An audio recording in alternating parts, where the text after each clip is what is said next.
Hello. I, This is great. Welcome to Tales of Myth and Mayhem, and this is episode 12 of our Hunt of the Reckoning Chronicle, Whirl and Rush, which takes place alongside the Fall of London Chronicle that's happening on Fridays. We haven't played for a little bit, so this is going to be interesting. I'm going to grab my notes, which have suddenly vanished. Come on. I should introduce myself and the players. Yeah, that'll work. I'm Lavaita. I'm going to be your storyteller for this game. It's about the supernatural, so please expect horror and look after yourselves. Let's meet the players. You want to? Either one of you choose. Pick and talk. I- You turned on your virtual cam. I thought I had. Maybe I haven't. I will turn it back on now and make sure you can see us. Now you There should be you able to are. see us. There we go. Sorry about that. Hello, I'm Michelle. I'm a bunch of bars moving up and down. I'm playing Sonia Bacon, who is a very autistic. Imagine if Buffy the Vampire Slayer was incredibly autistic and was very, very chill about things she shouldn't be, but very, very upset about things that she probably shouldn't be. And Logan. Hi, I'm Logan. I'm playing Marcel Duchamp, who is a big fat liar who hates vampires and has a bunch of accents at his disposal. So we'll see which one he chooses tonight. You're in great company with Michelle here. I go by my actual name and only have like 3 accents. Only one of which isn't entirely offensive. Okay. I think all of my accents are offensive by design. It's a caricature. We're painting with broad strokes sometimes. I'm not even trying to do accents because I've tried a bit and just cringed so hard inwardly that I kind of have stopped. And I change my speech pattern instead. In the last session, you intercepted a large case containing a mirror and instructions for a ritual, and you disrupted what that mirror could do. The ritual required the mirror to be without memory and to have never been exposed to daylight. And you exposed it to, as I recall, a video of a crab dancing on a beach on Sonia's phone. And some other stuff. You showed it St Pancras Station. You were looking at it. Oh, hello, people in chat. Sorry, I'm missing out on that. Welcome, Lo. You're very happy to have you here. I should be focusing on the game, though. Having done that, you may have disrupted like a fairly major ritual being done by someone that Marcel may know of. Sonia possibly doesn't know as much about yet. One of the things we're going to do early on in this is we're going to do a little bit of backstory stuff. So, having dealt with that, you've left the mirror. You've returned it to the lost property office in St Pancras Station, and you left that area. As the sun was starting to come up, you'd finished your all-night burritos, and there were breakfast pastries available to you if you wanted them. But the plan was you were going to head back after this and catch up with your sleep. Sonia, that feeling of encountering something you hadn't seen before, it reminds you a bit of some stuff. It reminds you of when you first encountered the supernatural yourself. And maybe, I'm going to say, as you're going to sleep, you're kind of thinking about this. You were kind of a teenager, 16, 17, living in a council flat in East London. It's nighttime.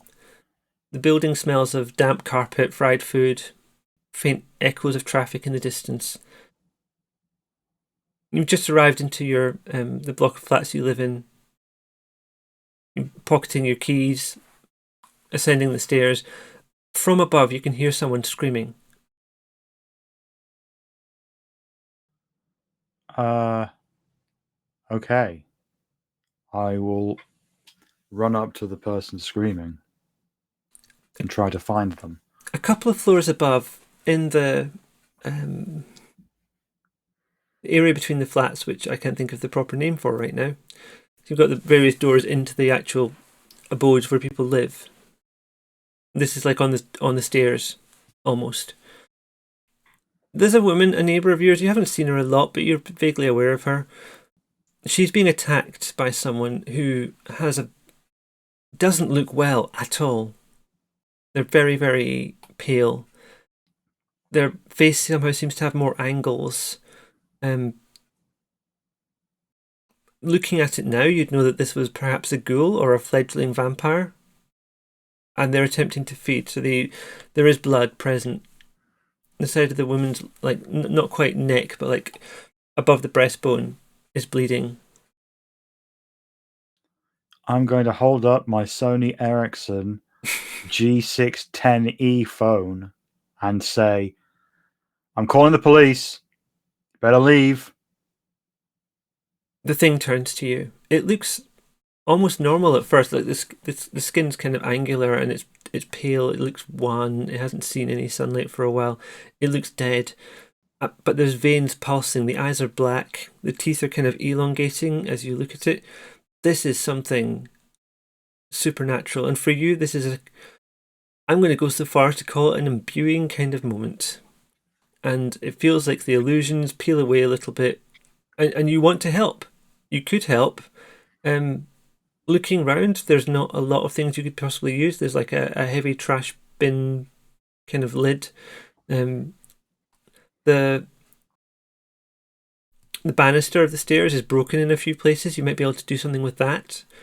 Your heart is pounding. You've got fear, you've got adrenaline, something deeper surging in amongst that, but you're not quite sure what it is yet. I'm going to drop my phone and try to pick up a piece of wood from the broken banister and just be like, all right, Buffy time.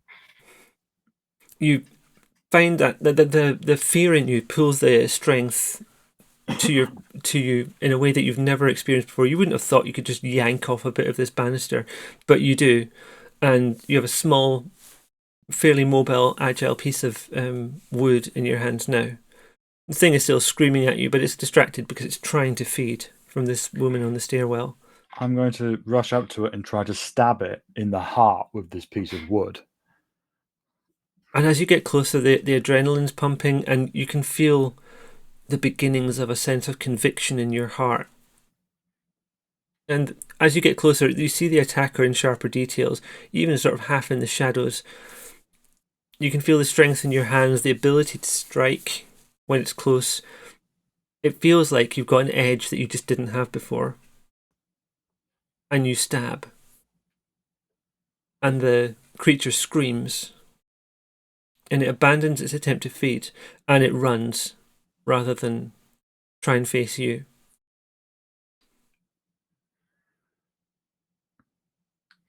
I will chase it and try to stab it again. I'm going to kill this thing. It takes off down the stairs at a fair old lick. I just dropped my... Sorry. Dice went where dice should not go just then. That was very loud. It gets away pretty fast. It sort of stumbles down the stairs, almost falling and rolling. But it gets to the door before you can get close to it. And once it's out the door, you can't catch up with it. You can't even see where it went. You're left shaking, holding this small piece of wood, and there's a voice kind of echoing in your head, something you possibly can't ever ignore again. What does the voice say? It's just a sense that this is what you have to do now. Now you've seen this, you can't unsee it. You know that exists, and you want it to not have the ability to take people like they tried to take the person on the stairs. I whisper under my breath, was Buffy real? Am I the chosen one now? Am I a Buffy person? Am I a chosen one? I have to do this. I have to be that. I have to go and be that. Oh, God. I have to find a Scooby Gang. And it probably takes you a while after that to get to sleep. To sort of bring your heart rate back down. Oh, yeah. I Calm go yourself upstairs enough. and I message Seth on Facebook, which I think is reasonably new at this point. And at this point, this is a few years prior to when our game is set, so you're 16, sort of 17 at this point. Seth at this point also probably isn't called Seth, but thinking back, you can't think of him as anything other than Seth. He's always been Seth, right? Yeah, I'll message Seth, who's probably messaging like at various points, going like, "I gotta go to a clinic, la la la la la." And I'll just message him like, "Seth, we can't talk about that stuff now.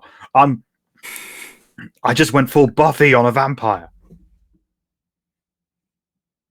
And sex And sex tapes. Sex tapes. Seth Is that what you were gonna texts say? back. Oh, right. Full Buffy?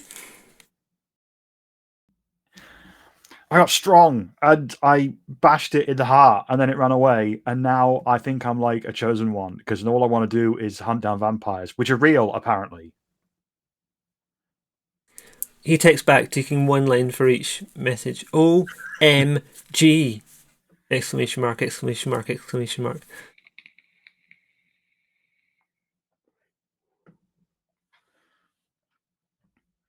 I'm going to basically like message Seth about this for an hour or two before passing out. Next morning, you wake late. You're feeling groggy and haunted by flashes of the night. Was it even real? You look at your phone. The text messages to Seth are still there. At school, you get called out of class. A young woman, late 30s, maybe not that young then, from your point of view. She's wearing sensible clothes, has very alert eyes. She introduces herself softly but firmly. Sonia Bacon, my name is Millie Dunkley. We need to talk about what you saw last night. I'll wait until we're private, and then when we're in a private place, the first thing I'll say to her is like, "Are you from the Watchers Council?" That's not quite how this works, but basically, sort of. I knew it! I knew it! Buffy was based on something real. It was a true story. And I'm the chosen one, right? I'm the Slayer. One girl in a generation picked to fight the vampires. Are we on a Hellmouth? Is the Hellmouth real? Is that something Joss Whedon made up? And at that point, we'll draw a veil over that part of things. That was the beginning of Sonia right there. Give me a second, I have to change my pages because I put these in separate documents because I've been ready on different weeks to do this, and these have been through some drafts. That is not the thing I was looking for.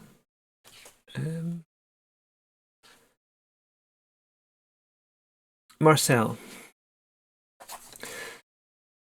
That mirror, it was very dark on one side, and it reminded you of a large piece of obsidian in your past. We begin several years ago and 3,500 miles away. Outside, it's hot and dry. There's rocky scrubland with trees and bushes, ever-present powdery dust, and the scent of wild black cumin. We're with Marcel in his military days. The team Marcel's with have pursued a group of enemy fighters. First, they fled into the mountains, a remote area where backup would easily take hours to reach you. Then under the mountains into a system of caves. Inside these caves are old, Precambrian, metamorphic. The cave system started out as a natural formation, but has been extended and fortified. The walls are rough, and more than a few feet from the entrance is almost completely dark. You could use a flashlight, but your enemies would also see where you are from the light. The ground is littered with loose stones.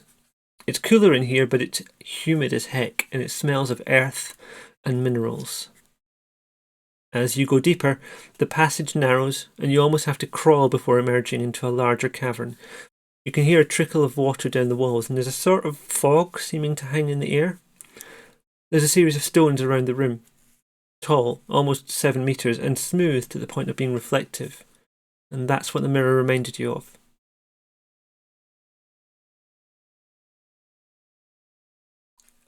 You hear a gun clicking as it loads. I think that's the correct term for it, right?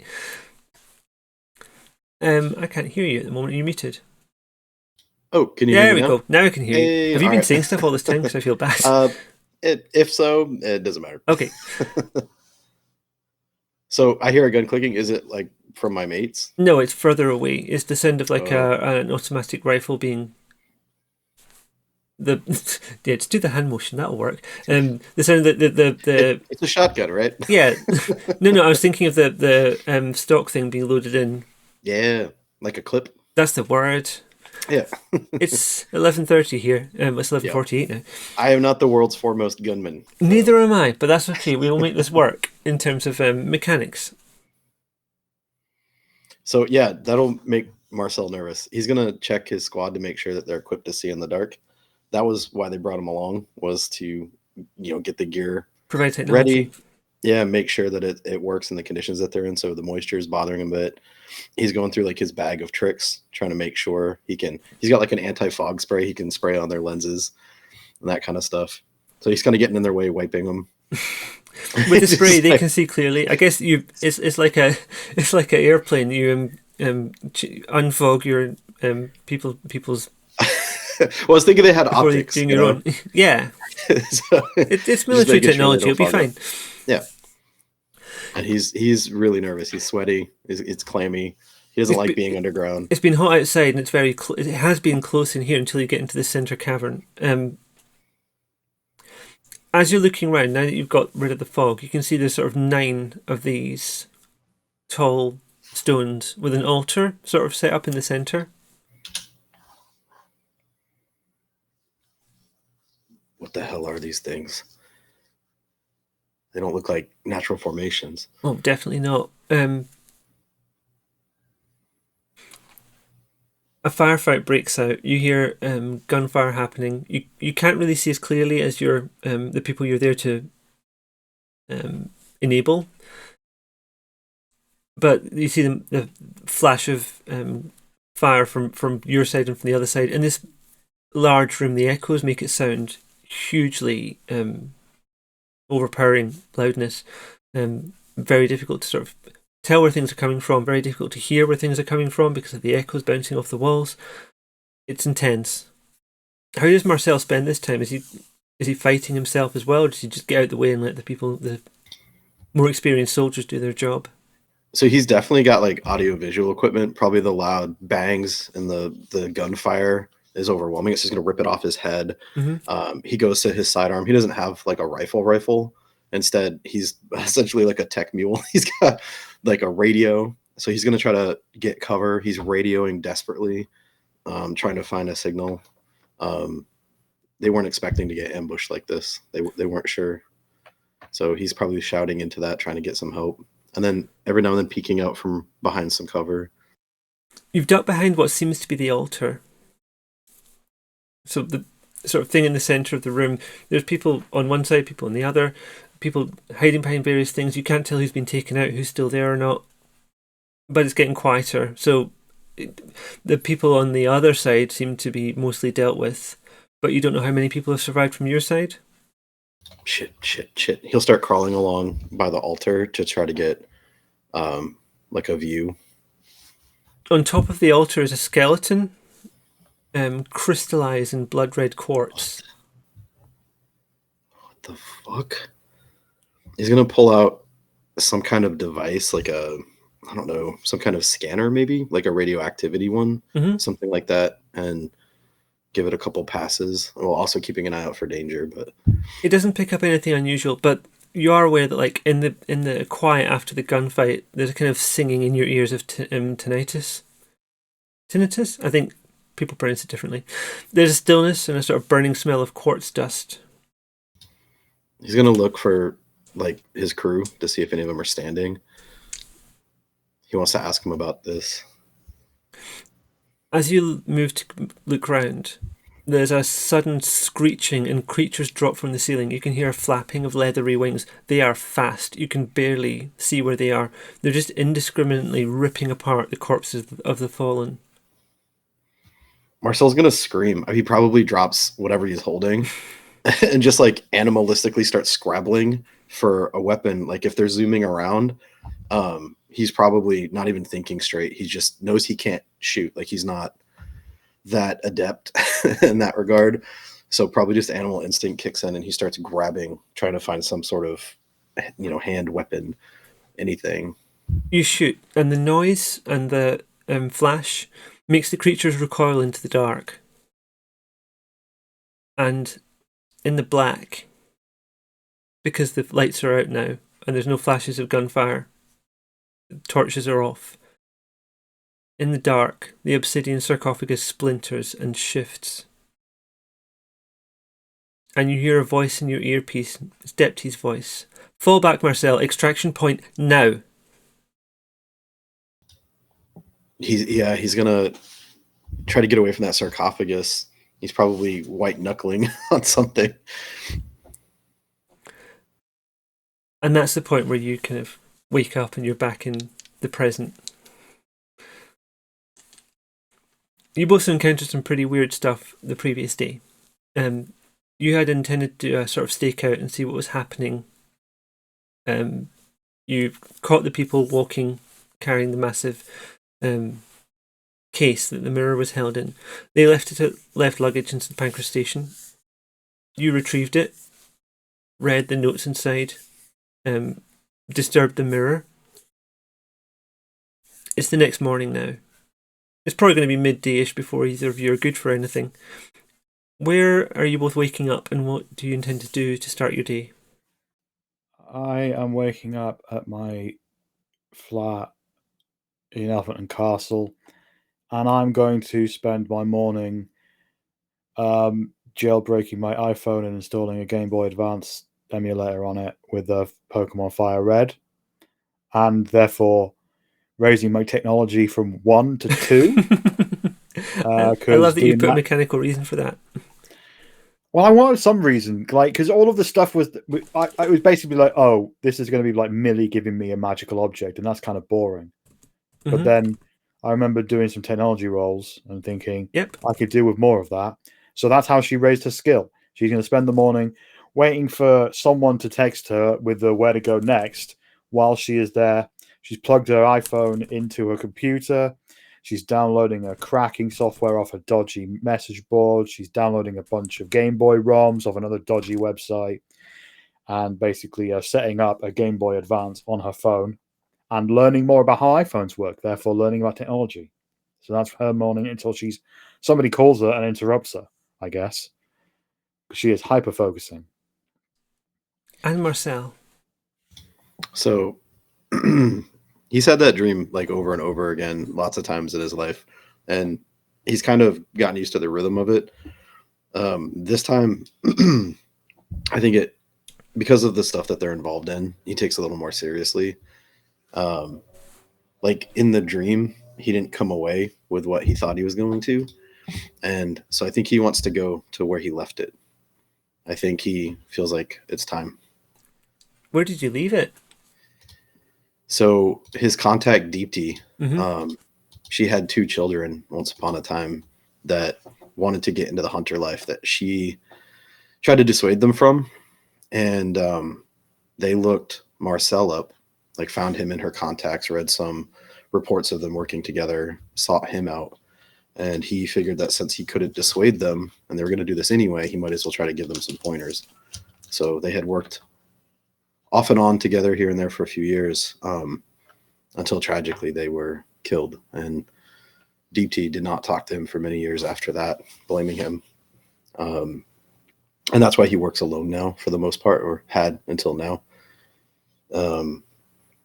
But he had taken the thing he found in the caves and had buried it with them.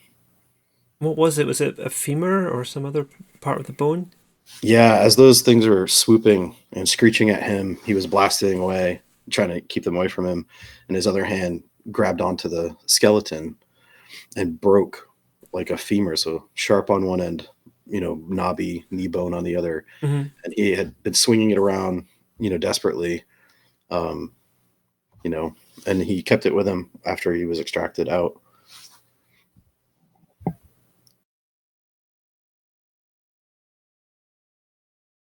So do the 2 of you meet up, or are you going to do your own thing separately? I think he's going to text. He's going to text Sonia and ask her if he can call, if that would be all right. I tell him, give me 10 minutes. I'm almost finished with what I'm doing. You got it. And I text 10 minutes later. I was worried for a All right. second you were going to make us wait 10 minutes of real time. Just yeah. So your phone rings and it's Marcel's number. Hey, I just got all set up on my phone for the next stakeout. I'm ready. What's the plan? I'm glad to hear that you are good. Oh, you're doing the accent again. Sorry, it's hard when you talk that way for 20 years. It's going to take some practice. You've been talking like a French guy for 20 years. Yeah, thereabouts. Well, you're Sounds very kind of good at still it. when you put it that way. Well, you had me fooled. I've not really met that many French people in my life, but I imagine that they sound like you. So well done, I guess. I don't know. Maybe I needed to put some distance or something between me and who I was. I don't know. I don't want to talk about that. I don't have the right to ask you for this, but I'm going somewhere that could be potentially very dangerous for me, and I was hoping you'd be willing to back me up. Okay. Just like that. Well, I kind of have a whole holy mission kind of a deal. So I'm assuming that there's going to be vampires there, right? Could be. Do you remember that photograph Simon showed us? Yeah. That fucking thing that was in that photo. He's been dogging my trail ever since I found something. And he's killed over and over again to get it. So I put it somewhere I didn't think he would ever think to look. And I need to retrieve it. I think shit's gonna hit the fan in a way we may not come back from, and we need everything we can. All right, just give me 1 sec, and I go off the phone and yell, Millie, I'm going out to do vampire hunting stuff, all right? Millie shouts back, absolutely fine, just let us know where you're going and check in every couple of hours, please, if you can. I'll text you. I'll get back on the phone. All right, where are we meeting? Just as a quick aside, I love that Marcel's so deep into his emo phase. And Sonia's just like, yeah, all right, maybe we can go out for burgers later. That'd be cool. No, that contrast is great. So I guess I'm not super familiar with London, but we had talked about like a place, right? Yeah, I think there is a specific graveyard which I have temporarily forgotten the name of. It was a place where a notable thing happened that was nearly part of this story. Highgate Cemetery. Yes, Highgate. Yep. So yeah, he'll say to Sonia, bring some mud boots and like a shovel or something. I got some whirlies I used at a festival a few years ago. That'll do. All right, cool. All right, I'll meet you there. And a shovel? Yeah, we got some digging to do. All right. Okay. I'll see if I can find a shovel. That's not usually something that I use. I'll figure something out. So yeah, see you there soon. And I'll hang up. I'll get on my bike. I'll ask Millie before I go. Millie, you got a shovel? Odd or even. Odd. Millie does not have a shovel. Do you have any money? I can stop by home base and pick up a shovel on my way. She gives you a tenner. Sweet. So I'm going to cycle to the Highgate Cemetery and on the way stop at home base and pick up a shovel. Okay. It's still going to have the sticker on it. You should be able to do that without any problem. Highgate Cemetery is in Camden. It's near Waterflow Park. The entrance is kind of very, very ornate. There's a very thin building with a room above it, and a series of archways. The gardens are very well kept. Gates are closed at night to stop people from coming in, or maybe from going out.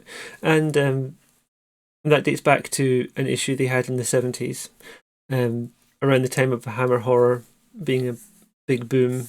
Some people tried to come into the cemetery to hunt vampires overnight, and now they don't let people in because they were disturbing the actual resting places of humans.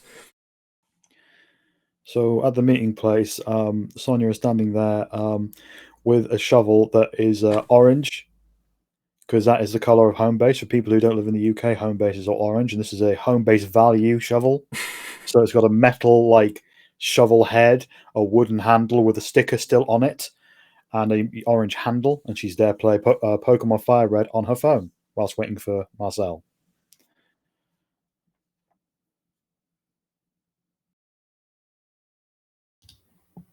Marcel's gonna check it.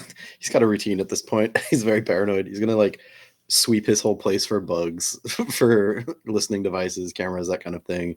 He's gonna check his Vespa as well.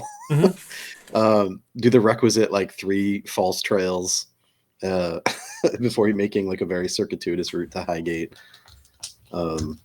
He's got his his bag of tricks, full of random bits and bobs that he can assemble tech out of very quickly if he needs to.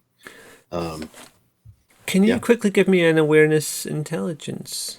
Absolutely. Please. Yep. Let's see. I So we think click the skill first, right? yeah, you have to click the bottom part first because of how Roll20 works.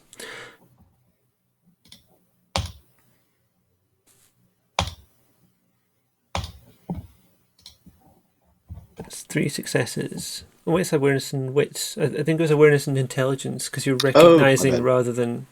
Got you. Sorry, let's do that. It's fine. I'm trying to make it so that they're all useful. I'm trying to use them as many different skills and attributes as possible. I couldn't quite remember what you said. No, wits awareness is usually the default. It's the same either way. Yeah, it is. No, you can't see anything. You've looked thoroughly. Nothing seems to be amiss or awry. You can be fairly confident.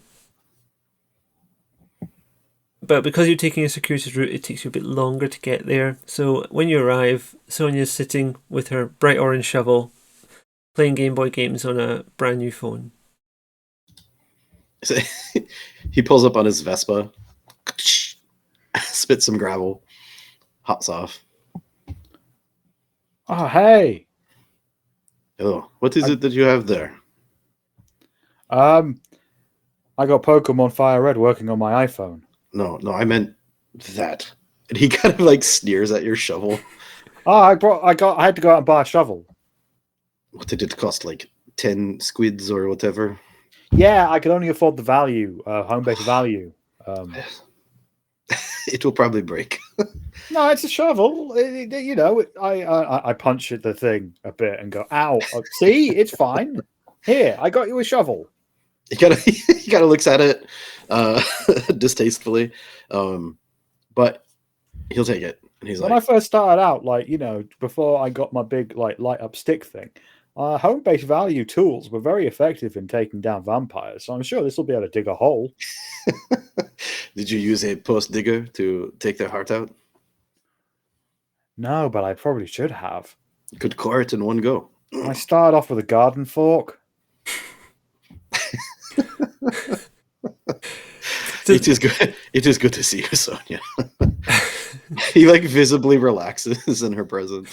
There's kind of 2 parts to the cemetery. So there's a lower section and an upper section, but confusingly one's called the East Cemetery and one's called the West Cemetery. The bit you're looking for is in the West Cemetery.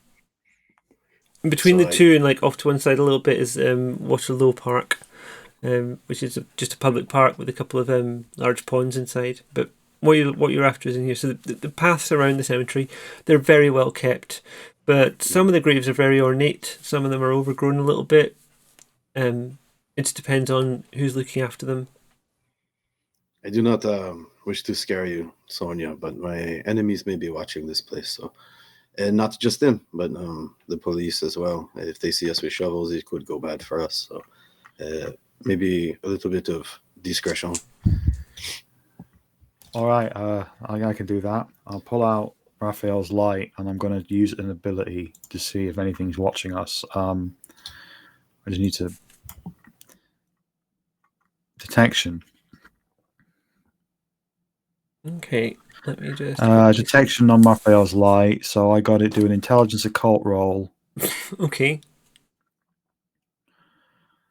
Difficulty ranging from 3 to 5.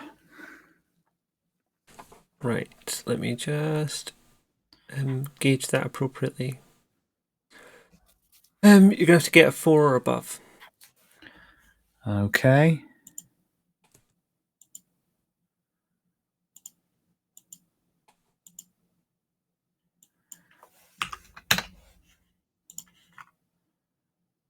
Ooh. Willpower? 3 successes out of the required 7 4. die. You want to spend a willpower? You can. Sure. You have rested, so you can get a certain amount of willpower back. Yeah, I was just going to ask if it probably. Yeah, we should have refills, done right? that because I keep forgetting you. Mortals get housekeeping as well. I'm so I used only to had doing... like 1 willpower used, so I was just going to take that off and put one back on again to re-roll a dice. Is that Yeah, how but it let me works? just double check. So you should be able to get some willpower back. And you can roll up to 3 dice. Yeah, when you you spend can. willpower point. Okay. Not to backseat game, but No, you're fine. No, that's not backseating. That's just like sharing the rules.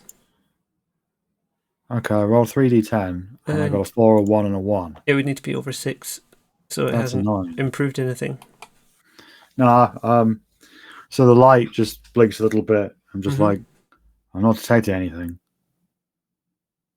yes, we are deep in the shit now. And light is harder and harder to come by the deeper in the shit you go. But it will not deter us. Let us go on. Well, if I see anything, I'll give it a good whack. So what do you need to do here? What do we need to achieve before we leave? You had mentioned often when we worked together that I was rude, and you were right. You have mentioned often that I am deceitful. You are right.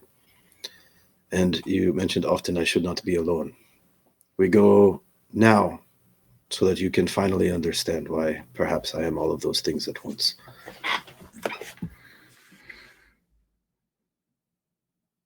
Okay. So DT would not have put their actual names on the graves, Yeah. just due to her long service. She's probably been smarter like than living that. here under an assumed name of some kind as well, like for her own protection. Yeah, with the society, they know her name obviously, and mine most assuredly. They're not my biggest fan. So, having broken in there a few times to retrieve this object before burying it. So yeah, I'll try to make my way there by memory. Have you been there before? Yeah, when I buried it, and Okay. maybe a few drunken nights since. Sitting, checking for people who shouldn't be there. Mostly smoking cigarettes and crying. But yeah, maybe that too. Oh. Of course he's smoking now. You can't. He's always. Sonia would probably be trying to continually detect things, but I know I just failed a roll. Yeah. So I don't know if you want to play that as she fails all of them, or if there is an appropriate point where I can roll again. I don't know. What we'll do for now is if something was trying to hide from you, they'd have a slight advantage. So I'd be rolling against your 3 successes is what I'd be doing there. Obviously, if you had 4, then it'd be a harder roll for me to hide. That's how that's going to work. It's going to be an opposed thing if I have something. Cool. If I have someone hiding from you. So if you want to try again and look harder, maybe we can do another roll, but not immediately. All right, I'll do a roll as and when you tell me to. Okay. Do you want me to do a roll now? Nope. Okay, I'll wait for your word. No. Are we there yet? Sorry, just the silence. I thought, were you waiting for me to roll? Did I misunderstand? No, it's absolutely fine. I was just gathering my. You know these paths, particularly. You don't know the whole cemetery, but you know the paths you have to go down to get to the place you've been to so many times. You find it without a real problem. It's not a big showy grave. It's not like one of these ones that looks like someone's porch. It's small. It's well tended. It's disturbingly recent. But it's where you left it, and it's tidy. So Marcel will go over sweep the dirt off the plaques, point, and look at Sonia. They are not very deep, but we did put them in stone to block some of these abilities people like yourself may have. And he'll toss the shovel over and just look around and start digging. Shook. Shook. So you brought your own shovel? Yeah, he pulls out like one of those, like a collapsible one. He's like, ting, ting, ting, ting. Okay, I'll help with the shoveling with my orange shovel. Yeah, Marcel's athletics is pretty crap. Yeah, this could be a strength or a dexterity. I think it might be more of a dexterity given the amount of digging you're going to be doing here. Okay. It's a question of what we put with that. I think it might be a dexterity athletics, I'm afraid. Here we go. So this is going to tell you how long it's going to take, because I don't think you're not being opposed by anything here. As someone who has dug a grave before, it is a monumental task. Literally, it takes so the perfect long. word to use for that. Okay, you got 2 successes. Sonia, you're helping. Oh dear. Okay. Yep. So I'm going to end up doing most of the work with my value shovel.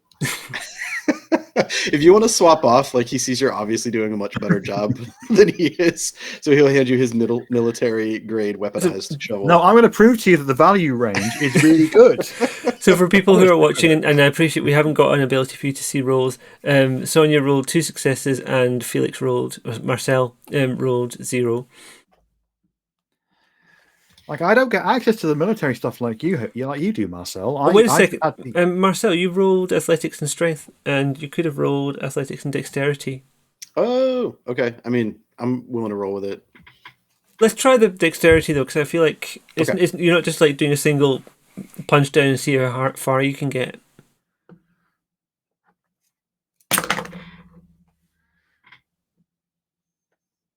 That's an improvement. So much better. Okay, that's one success. Maybe it's because of the I hesitate to say imbuement, but it kind of is. Like, it doesn't officially exist in this version of the game, but we're kind of playing it like it does.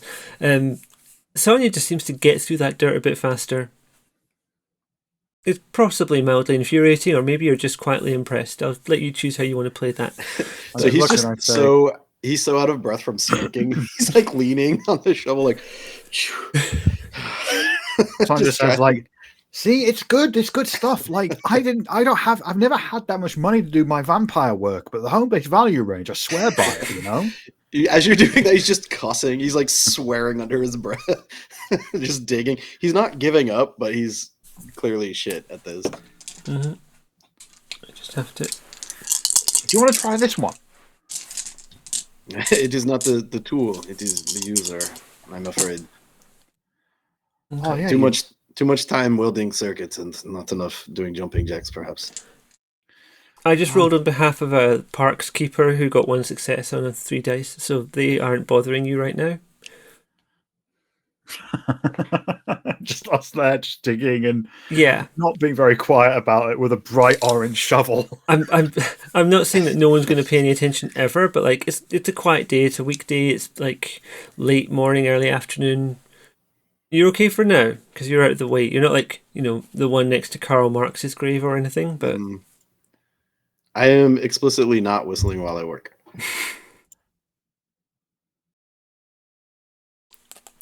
You shift a fair amount of soil.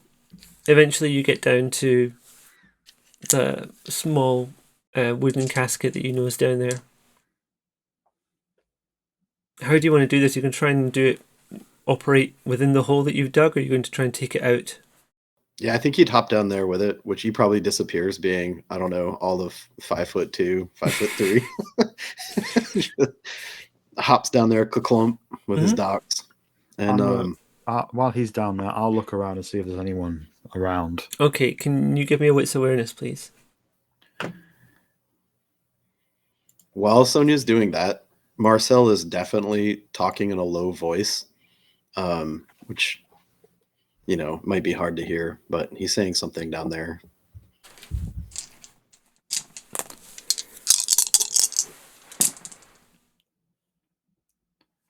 Someone walking past with wearing an official kind of uniform, Sonia, makes eye contact with you, and something about the way you're looking back at them makes me then think, no, this is fine. I don't need to worry about this. This is just innocent kids. Yellow Pokemon t-shirt, like Pikachu t-shirt, cat ears, bicycle helmet that's bright red, orange shovel, just gives him a wave. This is fine. There's some foreign exchange students who are taking lots of pictures and making a fuss and causing some people to complain elsewhere in the cemetery, so they move on pretty quickly and go and deal with that. So glad he didn't see my Columbine style ass. I'll whisper down the hole, you might want to hurry up. There has been people around. He cuts short whatever it is that he's murmuring to the grave, and he pokes his head up, and he's like, I will endeavor to work faster.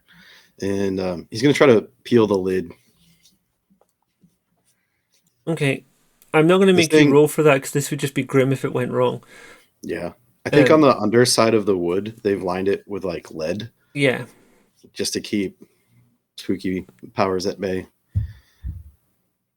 Lead may or may not work, but it's what they've tried. It's heavy though. You lift it and the smell is as bad as you would expect. Marcel's glad that he's been smoking like a chimney this whole time. Yeah, your senses are dulled to the point where it doesn't affect you as strongly as it might do if you were more acutely observant in a nasal way. Pulling open the lid, what you're looking for is in there. It's where you left it. Of course it is. Been there since you hid it there during the wake. He reaches into his overcoat with a shaky hand. The cigarette kind of grasped between two fingers. Ash falling maybe into the grave a little bit. Mm-hmm. Reaches in and he pulls out that photograph that Simon gave him. And he stares at it. And he drops it into the grave and presses the hot end of the cigarette into the face of it and places it under the skeletoned arm where the thigh bone is and pulls that out. It comes away fairly easily. It's, as you remember, red quartz in the shape of a femur. It was never investigated too closely, I think. You didn't sort of x-ray it or anything. Yeah, he honestly to this day has no idea why it does what it does or what exactly it is. Mm-hmm. But he starts to wrap it in this like tarpaulin that he brought with him for this purpose so that it's not obvious. It's very fucking weird looking. And just the emotional weight of this moment. He's weeping kind of openly and making promises under his breath that to himself, to the world, to these kids that died before their time. How old were the kids? They were like in their like early to mid 20s. They were twins, a boy and a girl. And he tried everything to get them to stop following him around, asking him questions and teaching them about the life, but they were persistent and he finally caved. There's a lot of dangerous things around. And yeah, he was scared and he needed the help. He was weak. So he climbs up out of the hole with it, maybe reaching for Sonia's hand. Marcel, you're crying. It is nothing. I deserve to be much worse off than this. Please. I'm old. My legs are weak. Okay, I'll use my super strength to pull him out with one hand. Do you just curl him? Like, yeah, I just pull him up and then I plop him down next to me. Just like. So, if we're done here, do you want to go like get a coffee somewhere and talk about it? Yes, we need to leave this place, but I will not leave it like this. They deserve better than this. All right, let's fill up the hole, I guess. And just for funsies, can you give me another dexterity athletics, please? Yeah. I would say, like, just for flavor, like as he's prying the lid back, he Mhm. gets like an alert on his phone from the device that he put in there to let him know. Oh yeah, if anyone someone's opened his it. lid. Yeah, I And he like just that. like shuts it up. And we'll do.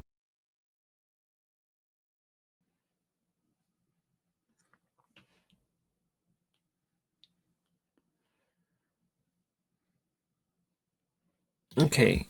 Michelle, you got a 3 that time. Sonia, I should say. And Marcel, you got 0. My winning streak continues. I'll just turn around to Marcel and say, "Look, just sit down, take a breath. Let me handle this."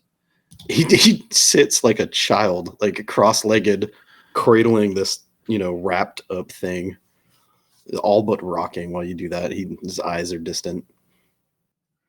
I'm growing increasingly concerned for his mental health, Excellent. but I'm also enjoying filling a hole more than I thought I would.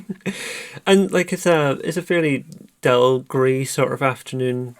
There's not a lot happening. This is a very quiet part of London. There's like the sound of distant traffic. There's a school nearby, but this is quite pleasant in the scheme of things compared to what you've been doing recently. Not crawling about in tunnels. As I'm filling up the hole, I'll just say, like, we should go to a prep. They do £1 filter coffee there. Yes, anything that you think. Anything. And a few hours later, you leave the cemetery with your tarpaulin. Sonia's warm but not astonished. Her home base value shovel well and truly broken in. I knew it. Oh, she said broken in, not broken. Yeah, Oh. broken in. Curses. Yeah, I just tied it. I'm just putting it on my backpack next to Raphael's light. Just like, yeah, I'm gonna use that again. Yeah, you got a big stick and another big stick with a shovel head on the end. Hopefully, we can scratch a cross into it, imbuing it with more magic, Hellboy style. It's not a bad idea. But yeah, at that point, I'll just be looking on my phone for the nearest prep because fuck Cafe Nero and fuck Starbucks.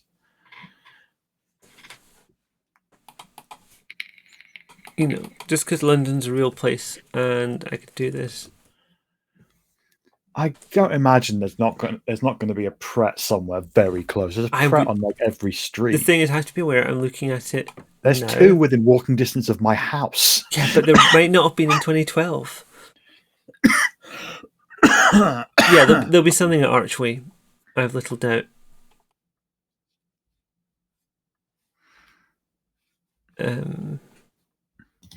I admire your super nerdy attention to detail. I'm here for it. I first started planning this nearly a year ago, and I spent a happy afternoon walking around the London locations I intended to use. This was not one of them, but that's okay, because I've been near here. Yeah, there's a Pret on Highgate Road where it meets... doesn't matter, actually. There is a Pret nearby. It's a white... upmarket sandwich shop that also sells coffee and tea and pressed fruit drinks, and it's expensive, but it's good. It's got several cheap options. It does. I'm going to be explaining those to Marcel on the way, and like, right, get the tuna crunch sandwich. That's £1.50, and get the filter coffee. Don't do any of the bullshit coffees they got there for like £4 or £5. Get the ask for filter. They don't put it on the menu, but it's like £1. Even Pret wasn't doing £4 or £5 coffees in 2012. Don't worry about that. But I hate the taste of tuna and the smell. That's going to be a problem because that's the only cheap sandwich in here. Shit. They might do ham and cheese. Yeah, they'll do the fancy ploughmans or whatever it's called. Marcel's little Canadian heart grows 3 sizes at the mention of ham. So you managed to get some late afternoon meal in a nearby sandwich store. I think he'll spend that meal. He'll obviously making sure they're unobserved. He'll unwrap like a portion of the leg bone and start to recount the story to Sonia about where it came from. Kentish Town isn't quiet, but you've got a space to yourself no one's nearby listening. You can see fairly clearly there's a window.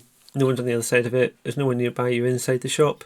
Yeah, that's good. He prefers not quiet because then, it's harder to hear what he's saying. There's people in there, but there's not. They're all doing their own thing. And so DT got me out, and I woke in the hospital. I was clinging to this, but when I opened my eyes, it was gone. And she had told me the Society of Leopold, your good friends, had taken it, and that they were going to try to do something with it, but I could not let them keep it. Their friends had not died for it like mine, and its mysteries were for me to figure out, not them. It caused much trouble between us. So, you lost all of your friends for this? They were more than friends. It is hard to explain the bond that you have. So it's like how all look like in Band of Brothers, or those soldiers, like they become family over hardship of the advance during World War II. In way of an answer, he just kind of, for the first time, puts his hand over yours when you're like talking about family. Oh. Like this, maybe. Oh. And he quickly takes it away, embarrassed. So anyway, Leopold is not my friend either, and it's a wonder that Deepti even talks to me, and she has good reason not to.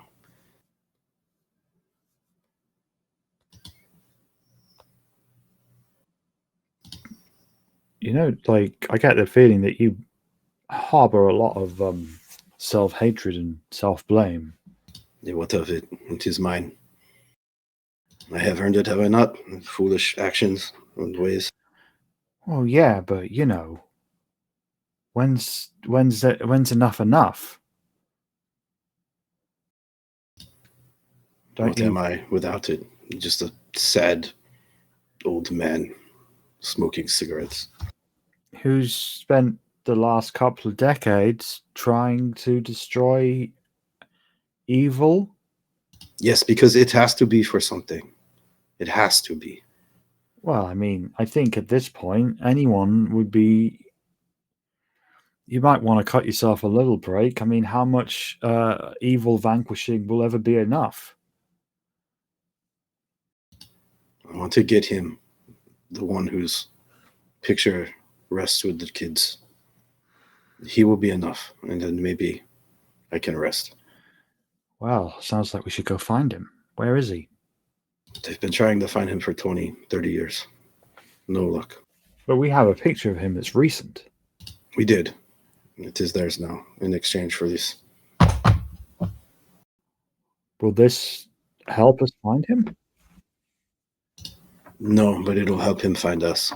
He always has before. There's some connection. I do not know what it is, but when I took it back from the society, I thought foolishly I could keep it in my home, under wraps, under guard. And my wife and children, they paid the cost for that. When it should have been me. Who would have thought that like a crazy like super vampire would be able to detect the presence of a bone? That's just a weird thing to assume. Like, why blame yourself for his actions? He did that to your family, not you. How are you supposed to know that this bone was going to lead into your family? It's a bone. I don't think I've ever heard of vampires being like able to sense bones before like this. I don't know how he does it. I was trying to find out, but well, if he can sense this, and we can assume he's coming, we should probably relocate to somewhere where we have all the advantages. We should think of somewhere in London we can get to where it's on our turf, on our terms. So that's why we have the pub. That's a good point.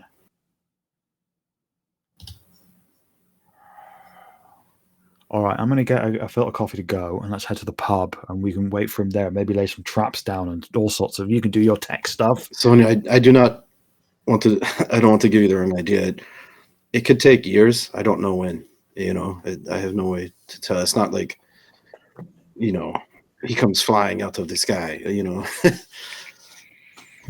I don't know how he knows what he knows or how he finds us. We know he is in London. Yes. Hang on, may I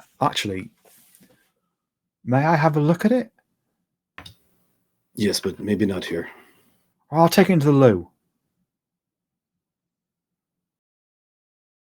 He looks at you very hard. You can tell, like, he trusts you with a lot, but to give this to you, do you walk away out of his sight with it? Like, there's some computation going on. I get the impression that what I just suggested is crossing some kind of line. Let's head back to the pub, and maybe I can do some chosen one stuff, and maybe I can activate it, and we can draw him out. It's not that I don't trust you. I don't want you with this away from me, where I cannot help you. Oh, well, that's really kind of you. Then let's head to the pub, and I'll have a go at something with you in sight, and if it all goes wrong, you'll be there, and I'll be there, and it'll all be good. Yeah? Agreed.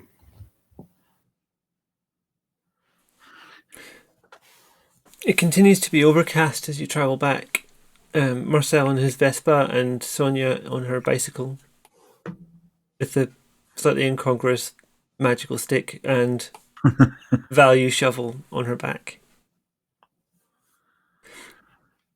As you get back to the pub, it's almost coming on rush hour. The streets are busy. A lot of people going around their daily activities, finishing up for the day. Rushing home, walking dogs, meeting up with other people, having a social life, all that kind of stuff. All those sorts of things that we've left behind. Maybe. Yeah. The pub faces on the road. There's a pub, then there's the road, then there's a small sort of area of grassland, and then there's the Thames River. And on the opposite side of the river, as we talked about before, is the headquarters of the Ministry of Defence. It just happens to face that way. That's what you're dealing with as you arrive back. So for the people who haven't seen before, the pub's on a corner. When it's active and being a pub as it usually would be, there's tables and chairs outside. It's decorated with like flowers and it can be lovely on a summer night. Right now it's closed for renovation, but it's also been given over to you to use whilst Operation Antigen is taking part across other parts of London. So this was one of the buildings that was requisitioned for use by the hunter organisations, and you've been allowed full use of it during this time. Cool. So as soon as we get inside, he'll rip the tarp off from it and hold it aloft. So this is what I found. Sonia, what you're seeing is what looks to all intents and purposes to be a bone, but it's made out of red, glittery quartz. As far as you can tell. Wow. I mean, if this wasn't obviously a bone, I'd say this was almost pretty. It's like very faceted, like all over the surface of it. So it's reflecting many different images back at you, your own face, Marcel's. And then in the inside it's deep, dark red. So like the outside is somewhat translucent, but then the light dies further in, where it's more opaque. And Marcel explains that it has a strange ability that he discovered when they were being attacked, when those things were swooping on them, pulling them up into the sky and dropping them onto the rocks and things like that. When he held it, they screeched and clawed their way away from it, like in a radius. And he was able to kind of fight his way out before blacking out near the cave entrance. So this repels the dead. It has some kind of mojo to it. It's never, you know me, I'm good with my tools. is not familiar to me. But it has power. Power we can use if we survive long enough. So how do you how did you have to do anything to activate it, or did it just start doing it on its own accord? And I don't know. I think maybe if I have some plans. I'd like to hold on. He goes over to like this leather like roll that he has, and he unrolls it, and you see schematics. There's like a strange, almost like a giant oven mitt with like what are those like metal pieces that you attach electrodes to? No idea. I don't contacts maybe. It's like peppered with them like all over, and there's leads coming off from them going to like a battery pack. I can perfectly picture what you're describing. He's like, I think I could amplify the resonance here with electricity. It'll vibrate. Maybe extend the radius. I don't know. I've been thinking about almost nothing else for years. I look at the thing at the glove, and I'm just like, this is kind of like a Nintendo Power Glove. Yes, almost like that. Yes, but you can use that to extend the aura this thing is giving out, and maybe attract the dickhead here. I hope so. When I held it, they were within feet of me. Maybe I can grow that. Maybe protect more than just myself. That's worth a try. Maybe even harm them. I don't know. You see, electricity channeled through this material will exude a light, not unlike your staff. Well, about my staff, Mary was telling me there's something I can do that I've never really done before. I can activate my staff to attract, well, it's basically sort of a signal, sort of, to attract my enemies, as it were, or it may be any groups that are seeking it out. I don't know how much this would help. It would depend on if your particular lifelong enemy is also interested in stealing this stick. Maybe he would. I don't know. But if for some reason your plan doesn't work, we've got that as a backup.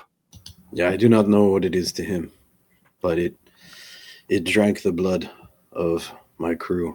When it fell upon it, it was pulled inside here. And he kind of points to like the blacked out core. Oh. Anything that touched the surface stayed there for a moment and then shrank into the bone. Well, if you want to give this a try, I'll pull Raphael's light and have it ready. I'm ready when you are.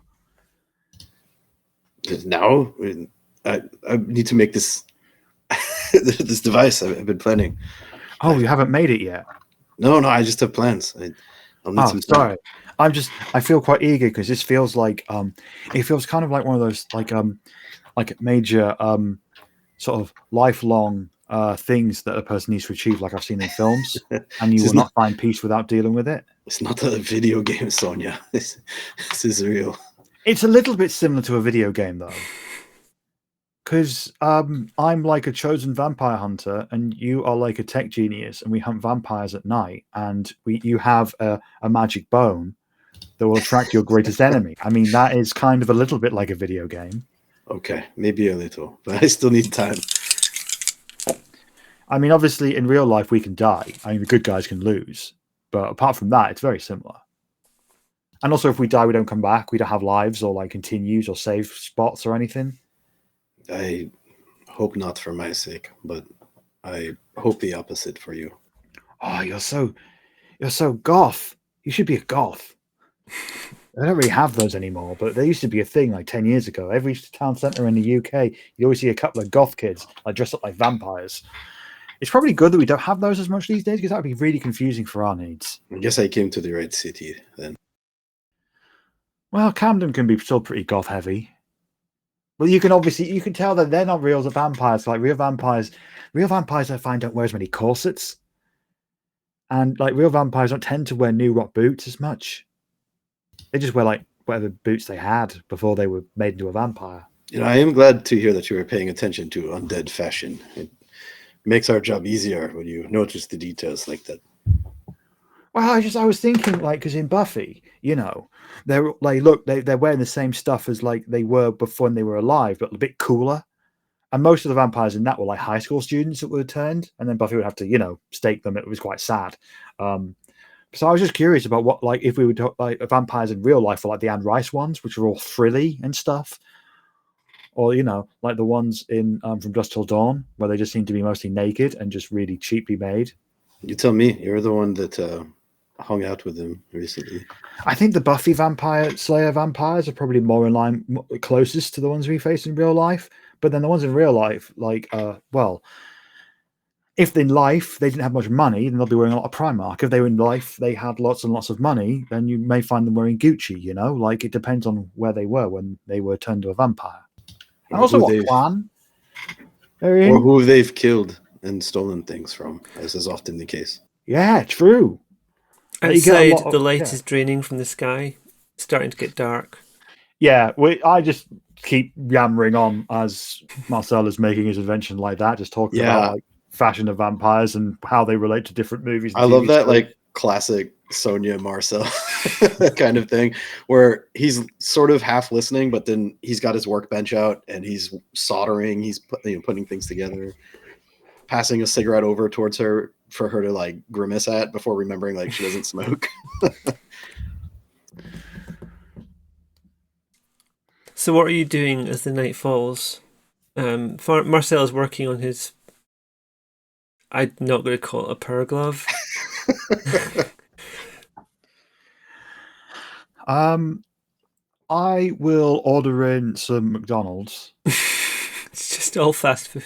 We're just mentioning all the fast food companies in the hope that... I have no idea why Sonia's athletics is so high at this point.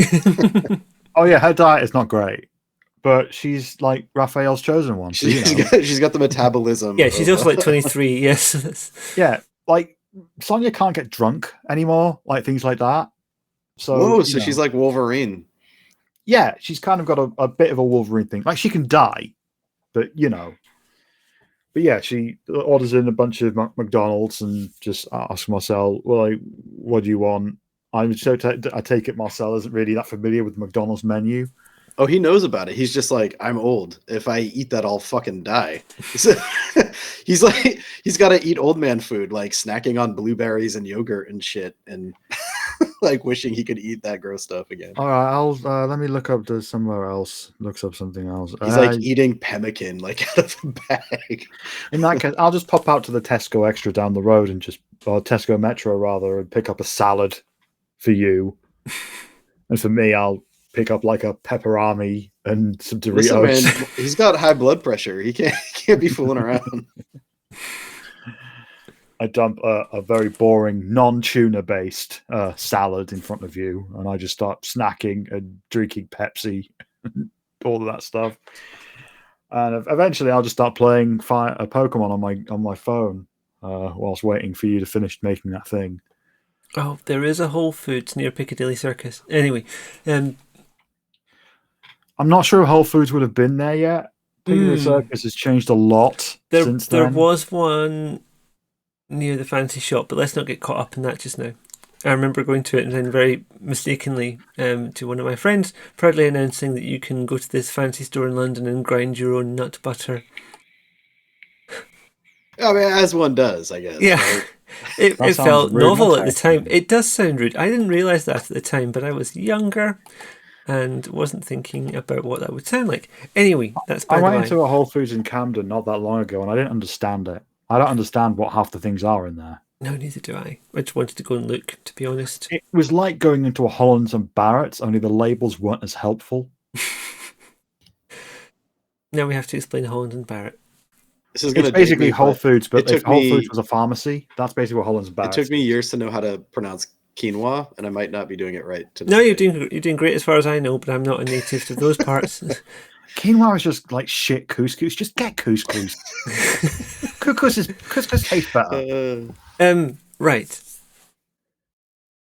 Marcel's working on his thing. I think we have a role for that. Also, you have abilities for that. So I am going to quickly look at your sheet and make sure I'm not asking you. I think to make a thing, this isn't improvised.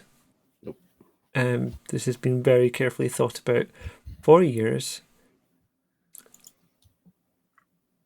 I'm dithering because I've got all of my characters in one area here, so I was just going like, this isn't any of the NPCs. It's definitely exotic. Like I've got the exotic arsenal perk. Yep.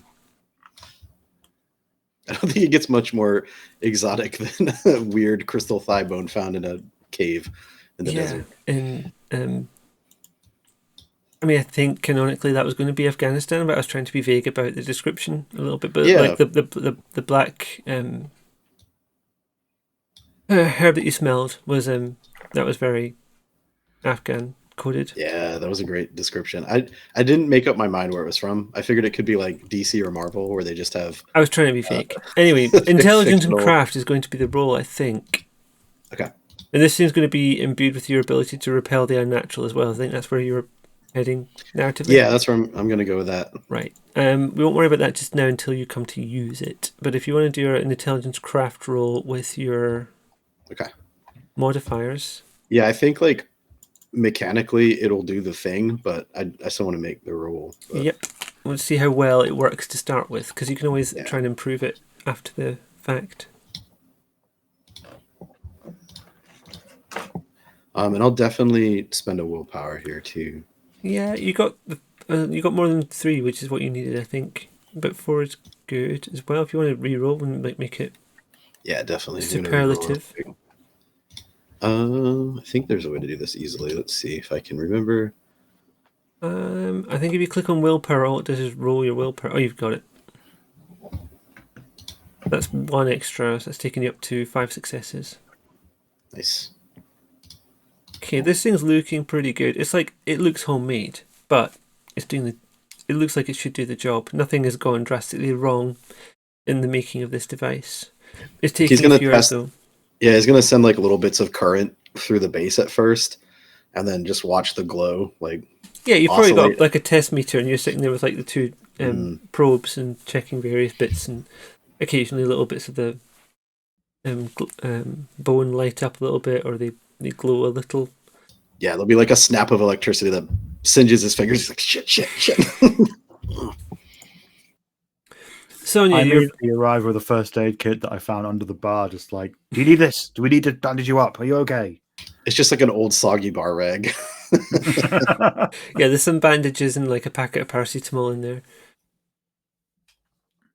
Paracetamol in like North American continent terms is the stuff that Trump thinks makes people autistic. Tylenol, yeah. It's like for years I thought Tylenol was ibuprofen, but apparently no, it's paracetamol. I thought it was completely different. I thought it was like a secret third thing. Well, none of us are stable geniuses, so I don't know if you consider that. Food arrives. Sonia has supplied a transparent, semicircular bowl with salad in it. There's some slices of raw of cooked egg as well. You know exactly what I was describing. Yeah. You know exactly what supermarket salad I was describing. Marcel pulls out from his bag of mini tricks a very finely crafted homemade vinaigrette. There's also, for some reason, a bag of randomly selected potato chips and a bottle of soda. Some kettle crisps.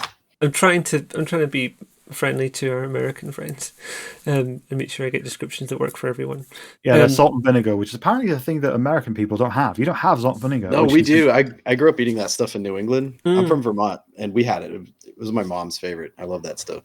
Good, but I don't know about other regions though. I don't know if it's weird or not. Apparently, they didn't have any in Texas, and they didn't have any in Florida. Those are the 2 American states I've been to. Well, those are shithole states. I've not been yet. I will do in a few years. Just I'm giving it some time. Florida's great if you've got a bit of money and you're only going to be there for a bit and you're living in Disneyland. That's basically. Yep. I don't know anything else about Florida. Okay. we're not sponsored, but if you want to get in touch, Florida Tourist Board, we're open to offers. Universal Studios was my favorite park there. Like, I did the Back to the Future ride. There was a Ghostbusters thing where Rick Moranis' character just did a load of weird ghost shit in front of us, and it was great. That was my favorite one. Apparently, though, like, no one was going to Universal Studios back then. They only started going there when Harry Potter stuff started happening there. Oh dear. That was years before I went. But I think Universal Studios was underrated for years. Anyway, going back to salt and vinegar, I really Yeah. like the very strong salt and vinegar that actually hurts a little bit when you eat it. Yeah, it's got to burn. Um, It's like that British hot mustard, you know. oh yeah, the Coleman's. that's the best. I made a thing with that very recently. We're getting off the subject slightly here. Yeah. We might be a little hungry. I don't know. Yeah, it's a possibility. It's close to 1 a.m. here, and it's been a while since dinner. What can I tell you? Sonia supplies the food and the company, the background noise. Marcel is working hard and is making this thing that looks like it should work. I'm going full Rasputin on this thing. Like it's going to look like Nazi occult technology. Okay. Well, you're getting the mechanics of it together just now. You can flavour it once it's working and made, however you like. Elsewhere in London, other things are moving. Wheels are turning. There's a big event happening at the British Museum. Nothing to worry about for you guys, but some of the things happening It sounds there, like something to worry about for us. it may well be. There's a group of hunters outside there with a camera. They're checking everyone that goes in and comes out. They know. They're confident they're getting everything that's going on. We were gonna like try to eavesdrop on that ritual somehow before we went off on this side quest, so that one's on me. Oh no, that was so the thing you were worrying about was next to the British Library, which is a different building elsewhere in London. It's not far away, but it's not the same place. And you left the mirror in the lost luggage at St Pancras Station. You don't know what happened to it after that.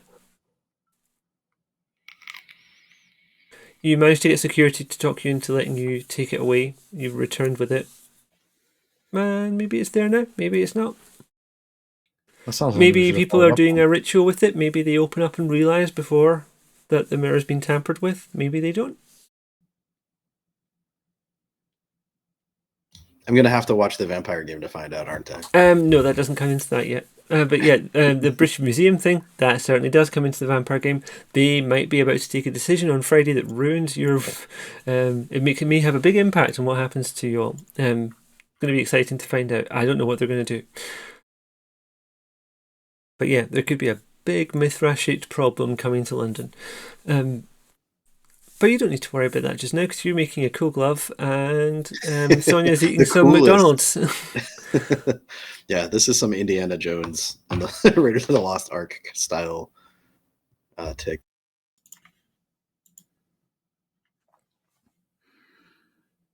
Oh, welcome in, Winter Tail Spinner. Lovely to see you. Thank you for coming by. Sorry, new person in chat. Someone I know from elsewhere on Twitch. Making this glove is going to take a while. It's probably going to take most of the night. Are you okay with that? Is there anything else you want to do? Oh yeah, no, he's not resting. Like he also, he tells Sonia she doesn't have to hang out for this, but oh no, it's cool. I'm just trying to get my magic card to turn into a Gyarados.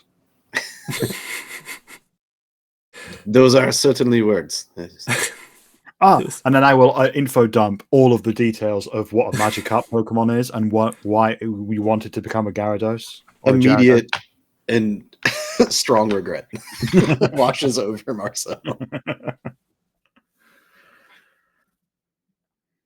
Marcel works late into the night. Sonia stays up with him. I think at some point you may well fall asleep, Sonia. You can stay there. There's places to stay in the... Yeah, I'm just going to fall asleep on the table. Phone still in hand. My Pokemon trainer just draining my iPhone battery into the night. Oh, let's hope that emulator is saving by itself. Marcel, overnight this device starts to take shape, and you get the sense that it's going to work, but you've probably got a degree of nervousness about whether you're attracting people now. Does the person you're wanting to draw the attention of, maybe you've got their attention already? Difficult to tell. He's just, all of those thoughts are kind of rushing around in his head as he works, laboring over this. Yeah. And by the morning, there's a scent of solder and nicotine from many, many cigarettes, and the ashtray is full of butts and ash. And there's a smell of coffee. Strong and black and thick like tar. He probably looks like one of those Ghostbusters, like Dan Aykroyd or something. Like hair wild as he's like running a hand through it, sweaty, just like staring at what he's made, hoping that it doesn't blow up as soon as he cranks it on for the first time.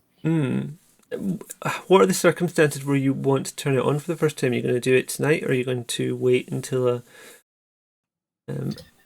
I think his plan is to wire his coat up so that it has contacts in the sleeves. Okay. And so he could keep the glove in the bag. And so to deploy, he would just pull it out, slip on the glove. The contacts in the glove attached to embedded contacts now in the rod. Mm-hmm. And so those are magnetic, they'll link up. And then he can crank a dial, like a battery pack on his belt, to adjust the current. Okay. That's giving me a bunch of potential points of contact that we can roll dice for. Yep. But you're not doing that tonight? No, he's not doing that. He's probably going to wait until a disastrous moment. The next day dawns. It is a Saturday. The news stories are full of freshly released information that Margaret Thatcher met Rupert Murdoch before he bought the Times. This is where we're at. This is not a new news story, because obviously this is 2012, but that's what the newspapers are talking about. It is a brighter day than it was the previous day. It starts off foggy, though, and it's to start with, you can't even see to the other side of the Thames, and then as the morning progresses, the clouds lift. I wake up and immediately start playing Pokemon Red again. Pokemon Fire Red, I should say. You notice that at some point in the night, Marcel hooked a power cable to your phone while you were passed out. Aww. I look around. Thanks, friend. Have you finished making your power glove? He nods once, wavers a bit, and collapses on the ground, snoring loudly. I will go and grab a pillow and put it under your head. And then I will go and shower, clean my teeth, and probably leave you to sleep while I go and give Millie a phone call.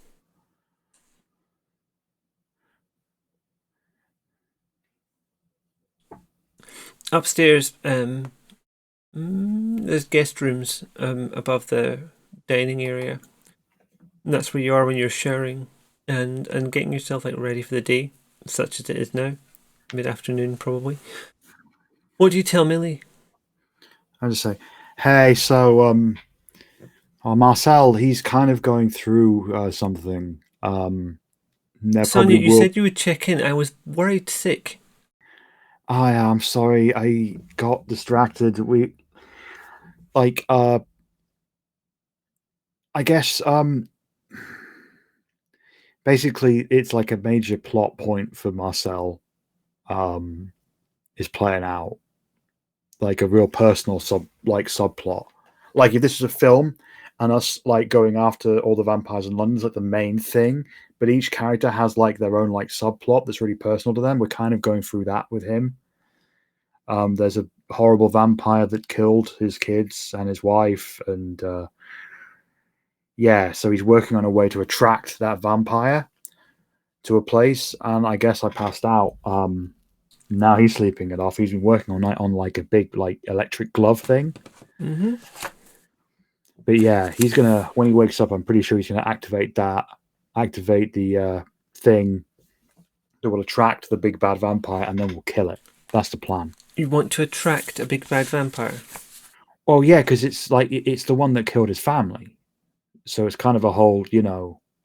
So, just to summarize, this very powerful vampire who has already killed maybe tens, maybe hundreds of people, you're rejoicing in the fact that you're going to attract that to your own exact location.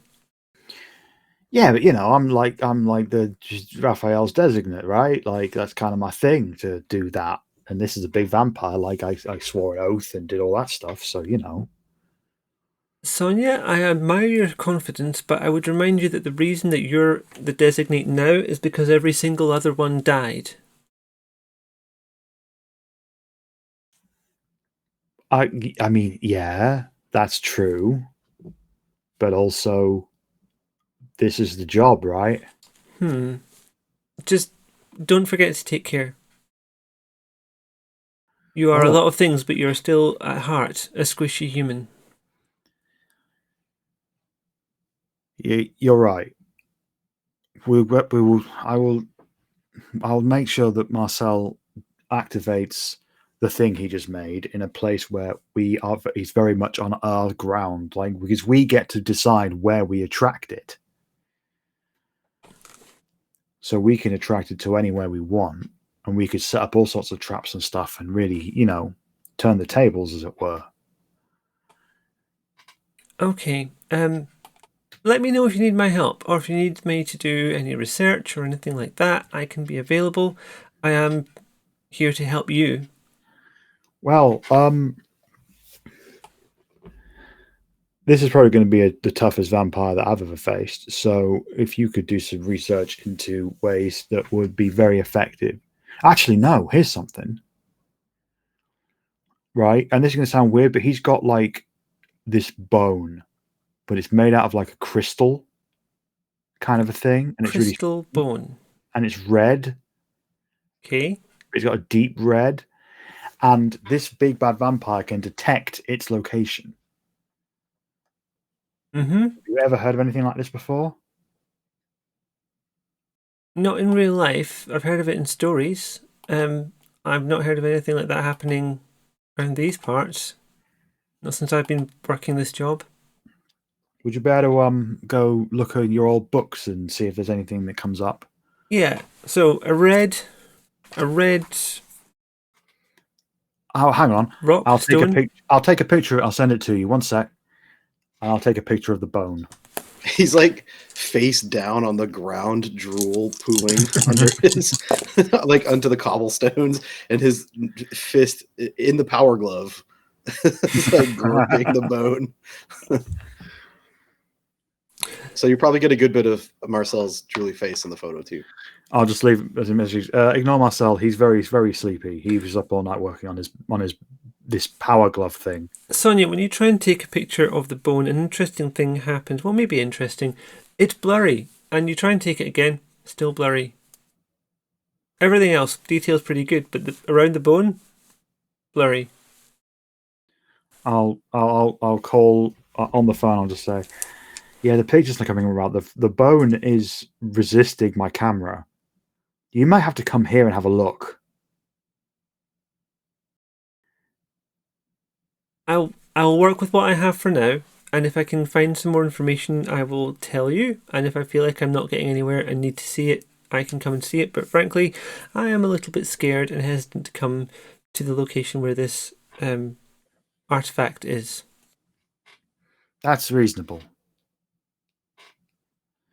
I have to do this, Millie. I understand. Just please take care, Sonia. You're my designate. I will. If this gets too hairy, I will grab Marcel and we'll flee. All right, we'll run for our lives if it gets too hairy. But I think Marcel needs to do this to get peace. It's a whole revenge thing. It often is, but the people you're up against, remember, are very, very strong, and have some of them been doing this a very long time. Well, maybe I can use that against them. They'll be really arrogant and sure of themselves. That's kind of been my thing. They totally underestimate me because I look like someone who's on their way or leaving a Comic-Con, and then I bash them in the head and they die. So that works precisely once, Sonia. I will go and look this up. Just take care, please. Okay, I will do. Thank you, Millie. And the phone clicks.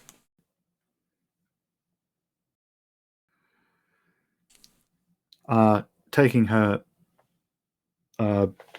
wisdom on board, I'm going to go and make sure that all the doors and windows are very locked. And that takes you a little while because there's a lot of windows, but most of them are closed anyway. So, I mean, it is daytime, so it's unlikely that he's going to show up. mm-hmm. I'm finding but, that you I'm know. wishing that we got like reports on like folk remedies for vampirism. You know, like when they were doing all the weird science stuff to the vampires in the lab. We're like looking through all their stuff, and I'm like, I'm really, really upset that we didn't grab anything about like stringing garlic or drawing crosses on windows or something. I mean, you might know people who know. Yeah, it was just not our interest. It didn't even occur to me, but that's something to remember for the next game, I guess. Yeah, I'm really regretting not trying. Like, hey, so how do you keep them from coming inside? Like garlic is a thing. Well, hang on. Don't you need to invite them in? These are all things we forgot to ask. Yeah, true. I mean, to be fair, you were all like Soylent Green as people.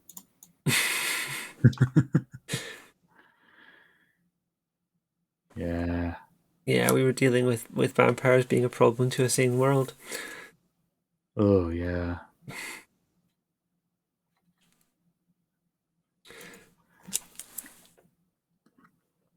So, yeah.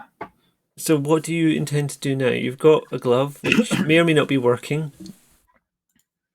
Yeah, when Marcel wakes up, I think he just wants to go back to, like those other threads that we were following, right? There was that group of vampires that Sonia interacted with. Yep.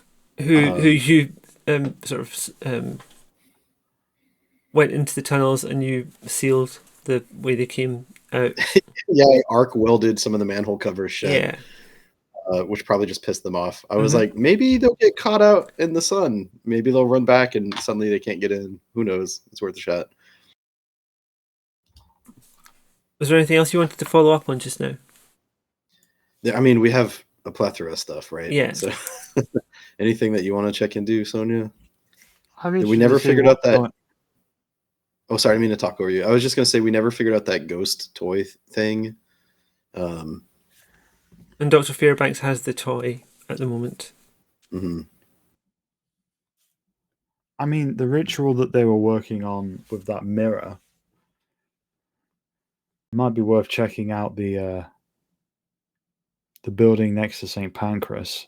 See if there's any activity going on. We definitely messed with that ritual in a big way, and it'd be interesting to see if it paid off somehow. Just because I double checked my notes and also what happened, and because the joy of this is that we've got the previous episodes recorded and I can just watch them again if there's anything I feel like I've missed. You wanted to look into the meanings of a couple of words that Marcel didn't understand, confirming what Vitae was, figuring out what a thin blood was if possible. Yeah, well, that was inside that case, right? Like we found the writings. Yeah, you found the notes regarding the ritual inside there. Sorry, it sounds like someone just dropped something. And yeah, there were some of the words and phrases on there you didn't understand, but that would be a bit more research. I remember Miss Marcel was like, "This seems like a ritual, something designed to help them bear the brunt of the sun." Mm-hmm.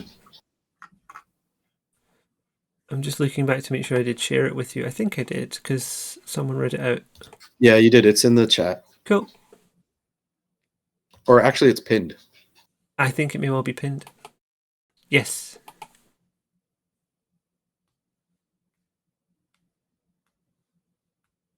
And so that could be something that people were researching if there's anything in there you want to research. The ghost is going to be difficult to follow up on because Lucas has the toy. Not impossible, just like Lucas has left the immediate vicinity for the time being, so you'd have to figure out. I do think we have bigger fish to fry too. Yep.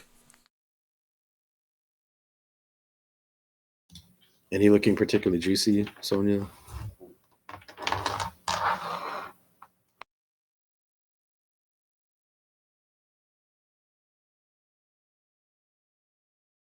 I've been muted. I'll be saying a lot of things. Oh, sorry. Let me start again. there's a lot of things. Like the St. Pancras thing feels the most pressing and relevant. But yeah, I agree. It does feel pretty big time. Yeah. So I'll like wake you up and be like, "Hey, I completely forgot about the stuff we were doing at St. Pancras. Do you want to head over there and see if there's anything going on?" Yeah, maybe we should contact Simon too and see if anything has happened that we need to be aware of. Because I believe, if I'm not mistaken, Marcel's kind of been off the board for a couple of days doing weird stuff. So there might have been things that happened in the underground that wouldn't have made the newspapers, but the other hunters. So there has been stuff going on. In game time, it's been a couple of days since you saw Simon. He arranged for some security guards to come and assist you at St. Pancras when you wanted to get stuff from the left luggage. You haven't heard from him since then, but you're aware that the Operation Antigen has been ramping up, and he may be busy with that. You've seen a lot more activity on the streets. There's a lot more police. There's a lot more security in general. There's additional security cameras and gates to go through at most of the main underground stations now, and all of the mainline stations. Let's head over there, and we can text Simon on the way. Maybe he responds, maybe he doesn't. But at this time in the afternoon, evening, that area of London is very, very busy. It's always quite busy because it's near two of the massive rail stations and the British Library and all the joys of King's Cross, including a very large tech company that's based near there. £5 sandwiches. That as well. This is back when those were expensive. Now sandwiches are £5 that's because just what they are. Wrong. But back then it was like £5 for a sandwich, and that would make your eyebrows go up. Is that comparable to the American $5 footlong? It would be more like $7, $8, I guess. Right. Now the footlong in the UK is like 12 to 15 quid now. In London, anyway. I've not had one for a while. Anyway, getting I off used to order them all the time when they were reasonable. Now I can't afford them anymore. Anyway, that's a complaint from another stream. Thanks for tuning into our incredibly food-centric show today. You can tell when we're hungry. I think that's it just bleeds in. I am hungry. That is what's happening. I need to eat after this. But yeah, let's head over to St. Pancras, King's Cross, that area, and see if anything weird is happening. I'm just grabbing... And I'll text Simon being like, "Hey, what's the latest?"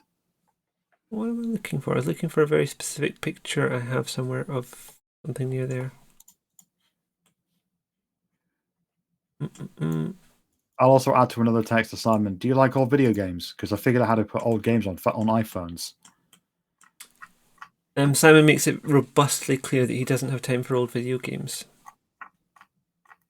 And that he's not allowed to mess with his technology because it's supplied by the Ministry of Defence. Oh, heck, I just moved the moving windows around and suddenly the whole overlay shifted. That's a problem. Let's lock that off again so that can't keep happening. Yep. Lost the thread of things there. Yeah, this part of London is busy at this time of night. There's a lot of people walking around, a lot of traffic around. That part of the Euston Road is also very busy. Where roughly are you looking to go? There's a busy station. There is a library next door, which is where you sort of staked out the 2 nights ago, where you were on the roof watching what was happening on the street. It's also where you opened up the mirror to look at it. There is a large building where science happened further down from there, which is where you saw samples being brought to.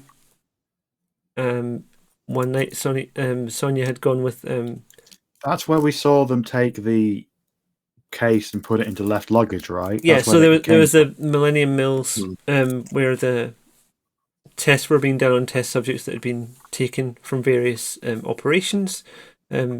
People who might be vampires, people who might be ghouls, other things as well.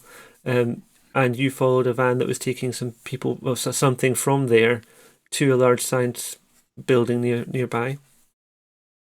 So it's a kind of case of what do you want to be looking at?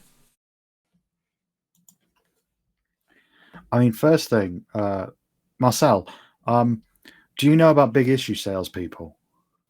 No. Wow, it's amazing you was in London this long or not. They're people that tend to be people who are unhoused. They sell a magazine called The Big Issue, and they keep all the money from it. So it's like a charity thing. But yeah, big issues people. They tend to have spots where they sell every day.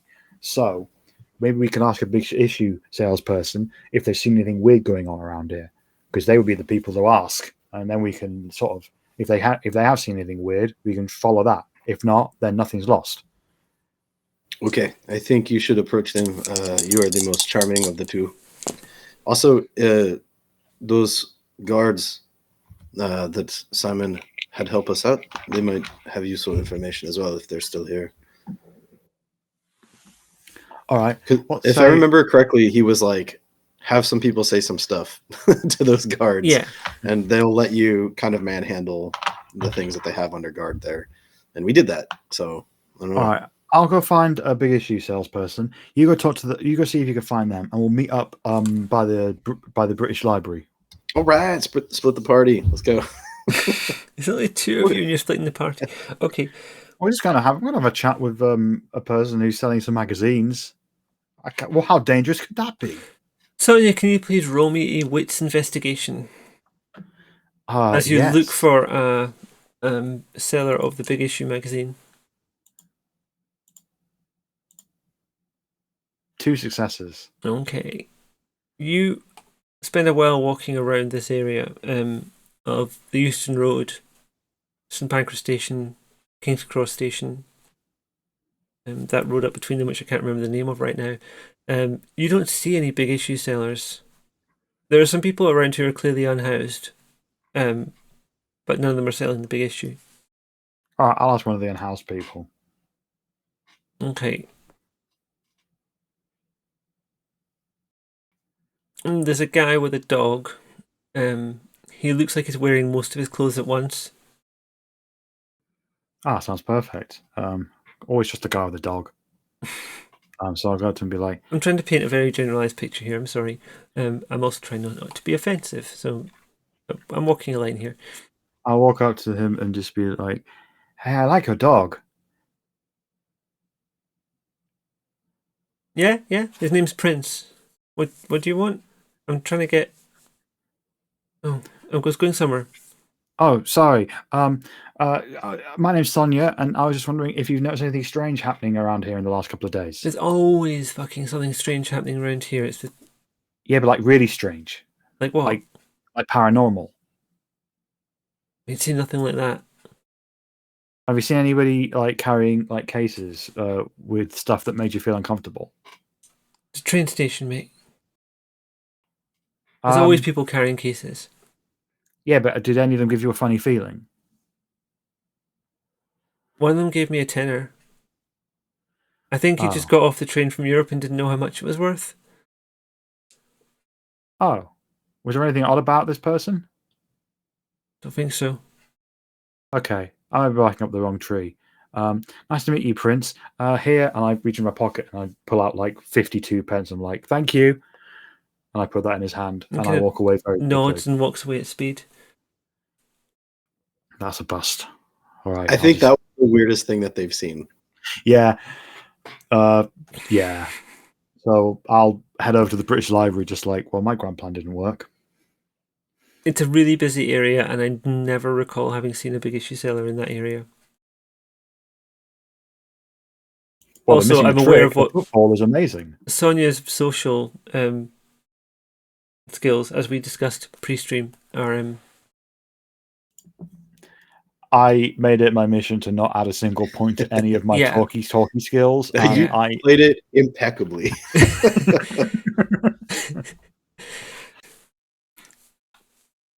In games, I tend to try and go for talkie people because I'm a talkie. You're just stretching yourself. It's fine. It's great to do things. Yeah, this is definitely a test. That's why I made a punchy person last time I was making a new person. Anyway, outside the British Library, it's kind of in an L shape. From the point of view of the outside part of the building, there's a garden area at the front of the plaza. So you don't actually have to go into the building. it's still pretty busy. There's a lot of students around. Some people passing through. Some people just sitting in the garden chatting. Like a little bit of outdoor cafe there. Where do we find Marcel? Marcel's probably trying to keep an eye out for the security folks to see, like where we found like the mirror and the case and stuff last time. Got you. So they're all inside the station, and there's some of them outside, like chatting with taxi drivers and stuff, or making sure people are like being pointed in the right direction as they come off trains. But was there ever any like weird spycraft that Simon gave us to like identify other people that are like in the know? Like, or did we come up with any? I don't think like we explicitly heard any, but I don't think we did, and I think actually Simon would probably try and keep you from knowing too much about who else is like working on this, because some of them are not friends of Sonia. Right. Yeah, and I don't want to just come up and say a weird passphrase and get shot in the chest or. I mean, like having someone walk up to you and say something random in these places is not at all unusual, to be honest. Yeah.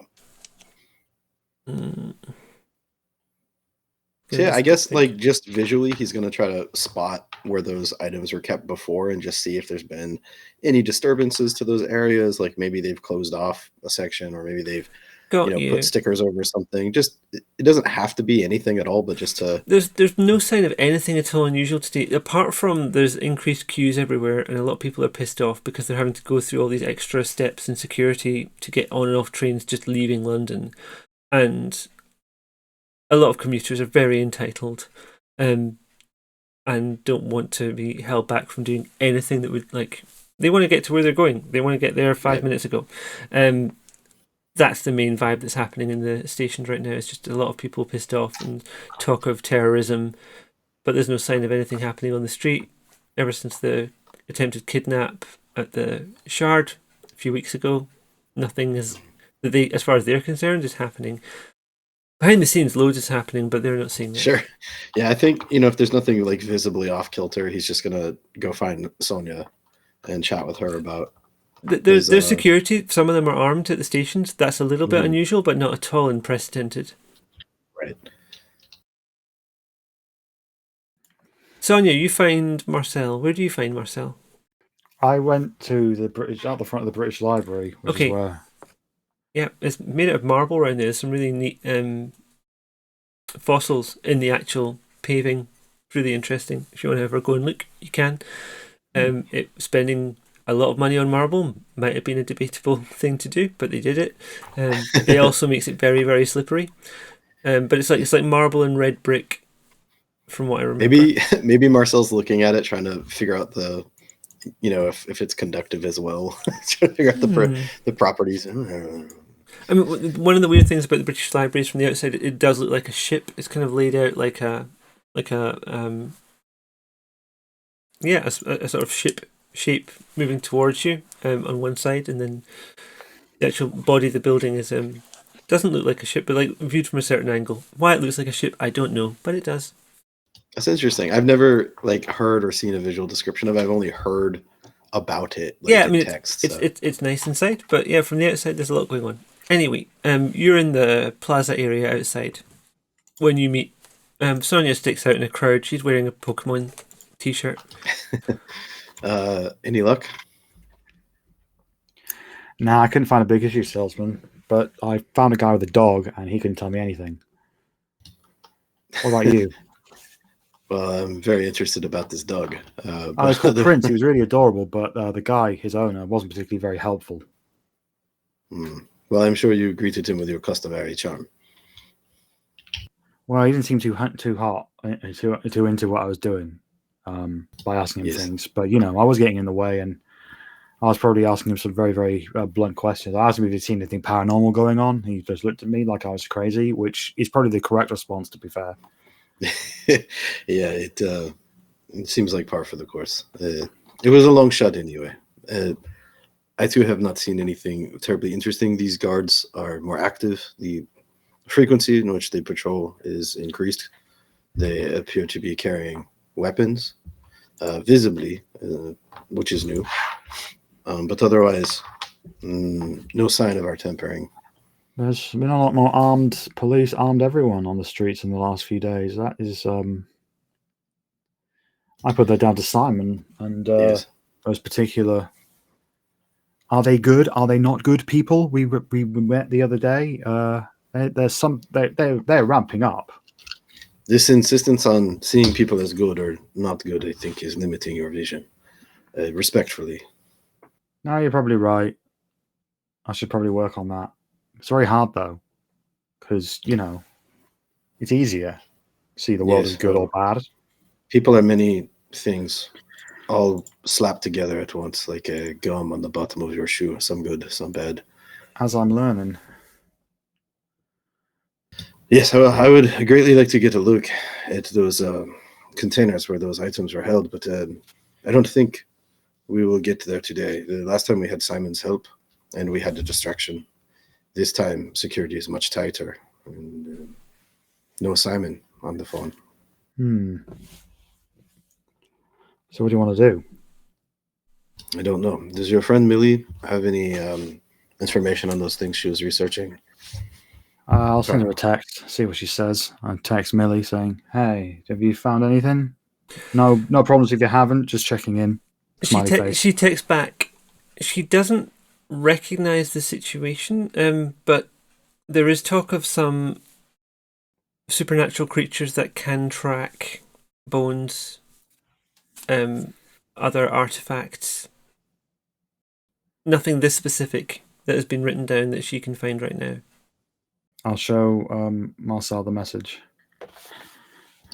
So what she said kind of kindles a memory that he had from previous sessions, and he brings up, you remember those like blood crystal things that they used to track with? Oh yeah. He was like, he's not saying this is the same thing, but he's drawing a parallel. He's like, maybe in some weird vampire magic sort of way, these things have a resonance or something like that certain individuals can key into. And he knows, we all know that vampires have bloodlines, and so, he doesn't know what the connection between this ancient corpse and, the man that's been tracking him is, but he's just hypothesizing that maybe in some kind of general way it's similar or possibly related to that blood magic stuff. Because we were back when we got down into the sewers, right? We saw that they had labs and like all kinds of weird, blood experiments and stuff like that. So he's just kind of like listing off the things that you've discovered up to this point. Like, I don't know how this all fits together, but we're certainly gathering a lot of evidence of something. Oh, okay. Sorry, either of you roll me wits investigation, but please carry on talking as well because you're getting places here. Okay. I'll just see if there's anything I can tell you that might fall together in your head. I rolled 2 successes. Okay. I say, did you bring the bone with you? You ask that, and a big smile breaks out on his face, and he's like, I keep that thing on me. And he pats the bulge under his coat. And we brought it to the place where there was a picture of your greatest enemy in this area. My greatest enemy so far. I don't know if that's optimistic or what, but okay. You understand what I'm saying? Off on him. Yeah, he's like, I would never go anywhere without it. Like, this is on him all the time now. I would like to use. Oh well, let's deal with the role you want us to do first. No, and fine. I've got an idea for a role. I'm just keep doing. Don't interrupt the flow of things. What do you want to do? Roll protection on my magic stick. Okay. Edge test 3 to 5 difficulty. I'll just do the roll and you can. Yep. Yeah. It was. So nothing. You're not getting protection from anything specific at this time. You're not looking for like protecting Marcel with the bone. You just. Oh, this is detecting with Raphael's light. Right, got you. Intelligence, occult. 4 successes. Okay. Oh, you got a 10 and 2 9s. Ooh, fancy. Okay, give me a second while I do some. It was almost a crit. Yeah. In the middle of this busy entrance to one of the UK's most infamous libraries, I'm holding a big stick that is glowing. Security are more focused on the people coming in and out of the building. Yeah, I'm just a cosplayer. Let's be fair. They're probably just hassling some unhoused folk. Yeah, that's stupidly true for that area of London. I mean, I'd hope not, but yeah, this is World of Darkness, isn't it? Double checking a couple of things. Sorry about this.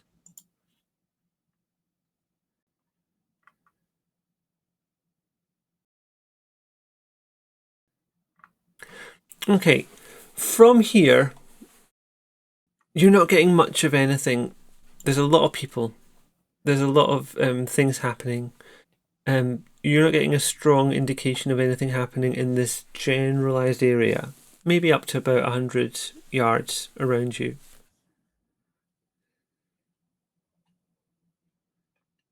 Okay, I'll say to myself, I'm not detecting anything, but we should be on the lookout just in case your old pal shows up looking for his bone. I'm always on the lookout for him. But what I was saying, all of these, somewhat disparate elements are coming together, and there's a shape in my mind, and it's turning around and around, and it's trying to fit. Marcel, to go back to your... Oh, you rolled wits and wits. Oh, wits. Whoops.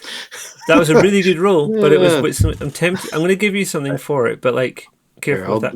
Wits and... It would be wits. It was wits and... I was going to say, I think it was wits investigation. Oh, okay. Let me... Because just the idea of you putting together stuff in your head is what I was looking to roll for.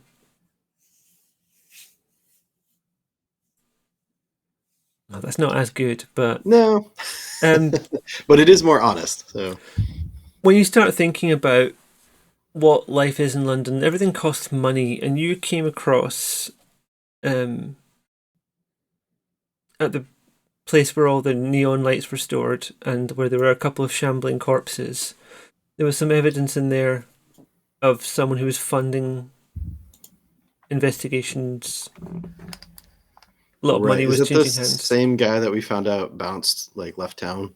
Yeah, so he left town, but he was also funding some dodgy, very, very bad movies being made in that space. Yeah, to put it lightly. But he was up. But yeah, there's clearly someone around with money. There was clearly checking back in my own book now at this point to make sure I don't mention something we didn't actually do. I mean, feel free to. That wouldn't make narrative sense. The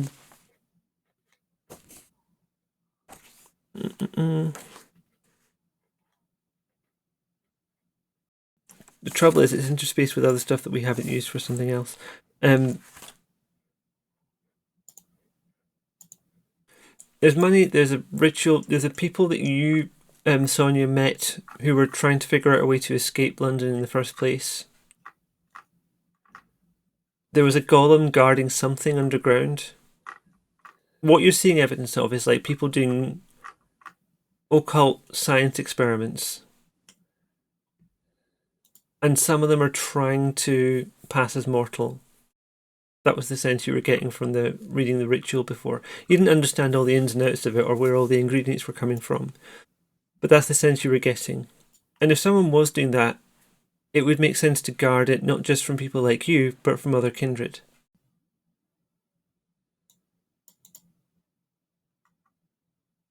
And I said golem, it was a gargoyle. I don't know if I said golem, but I keep mixing those two up in my head. It's gargoyle in this case. Yeah. Get the right one. And also, another puzzle piece, I think, are the folks that, they're not really people, but those things that Sonia interacted with in the back of that place. Was there some kind of intimation that they were Thin Bloods, possibly? Can't quite recall. It wasn't explicitly said, but it could well have been. Yeah.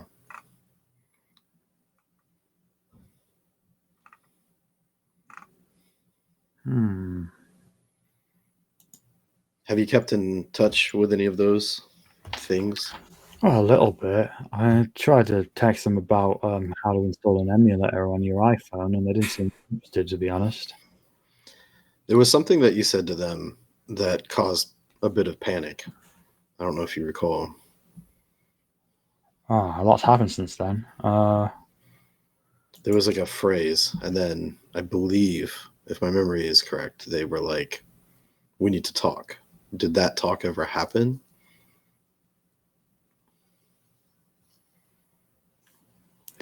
For Sonia, this was a few days ago. Yeah. For Michelle, this was like over a month Yeah, ago.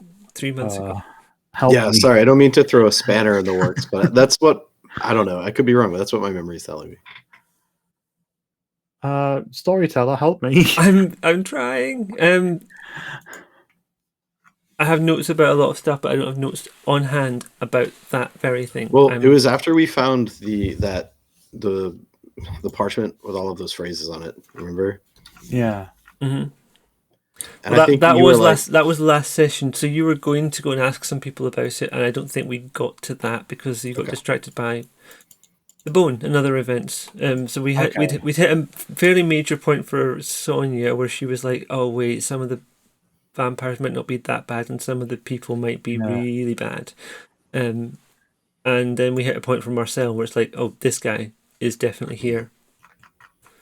Let me scroll up and see if I can find the piece of paper that you sent on Discord. Or did you send it on All20? it's on Discord. It's on If you hit Discord. the If you look pins. on, it's pinned. Pins.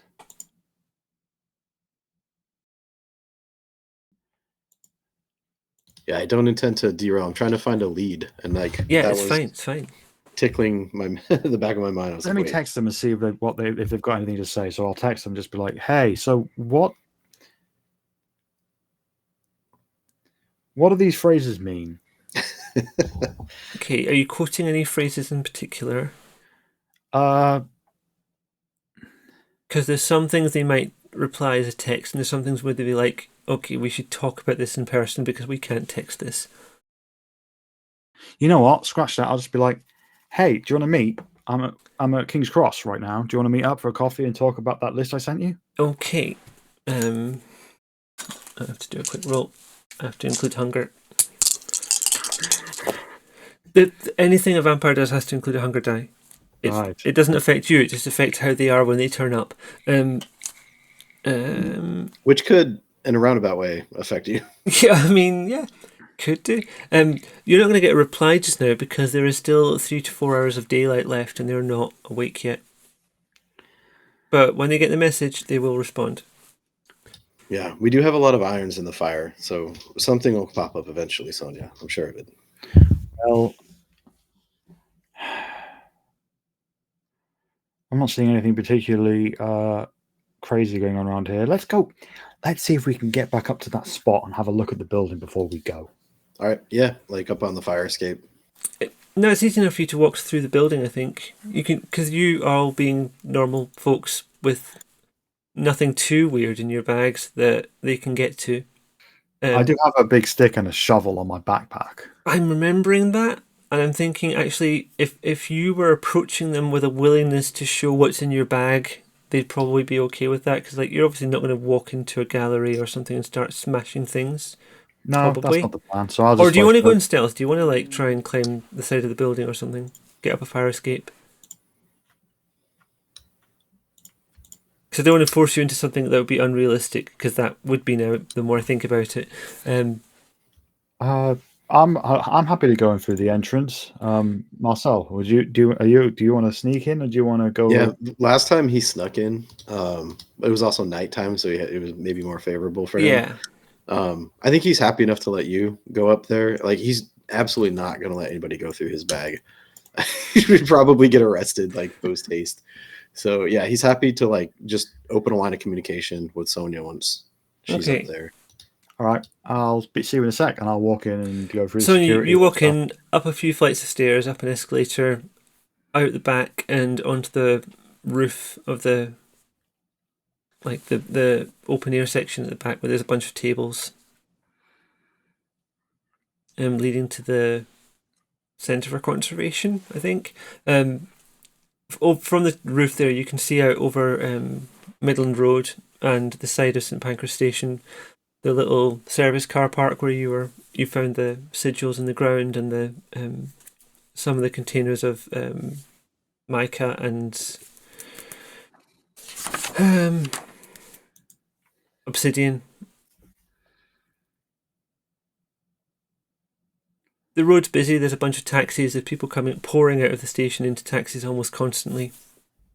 But you can't see anything too weird happening. It's still quite a bright afternoon after the fog lifted. I'd like to focus on the back, car parky area of the science building. Oh, okay. From there, you can see that from there. Is there anything going on? Nothing particularly weird that you can tell. So there's the very large rectangular shaped building. There's a lot of people walking around. You can literally see them through the glass. It's just offices, people doing officey type things. But inside, there's nothing seems to be amiss or weird at the moment. Okay, in that case, I'll go back down and just relay that I've seen nothing of note to Marcel.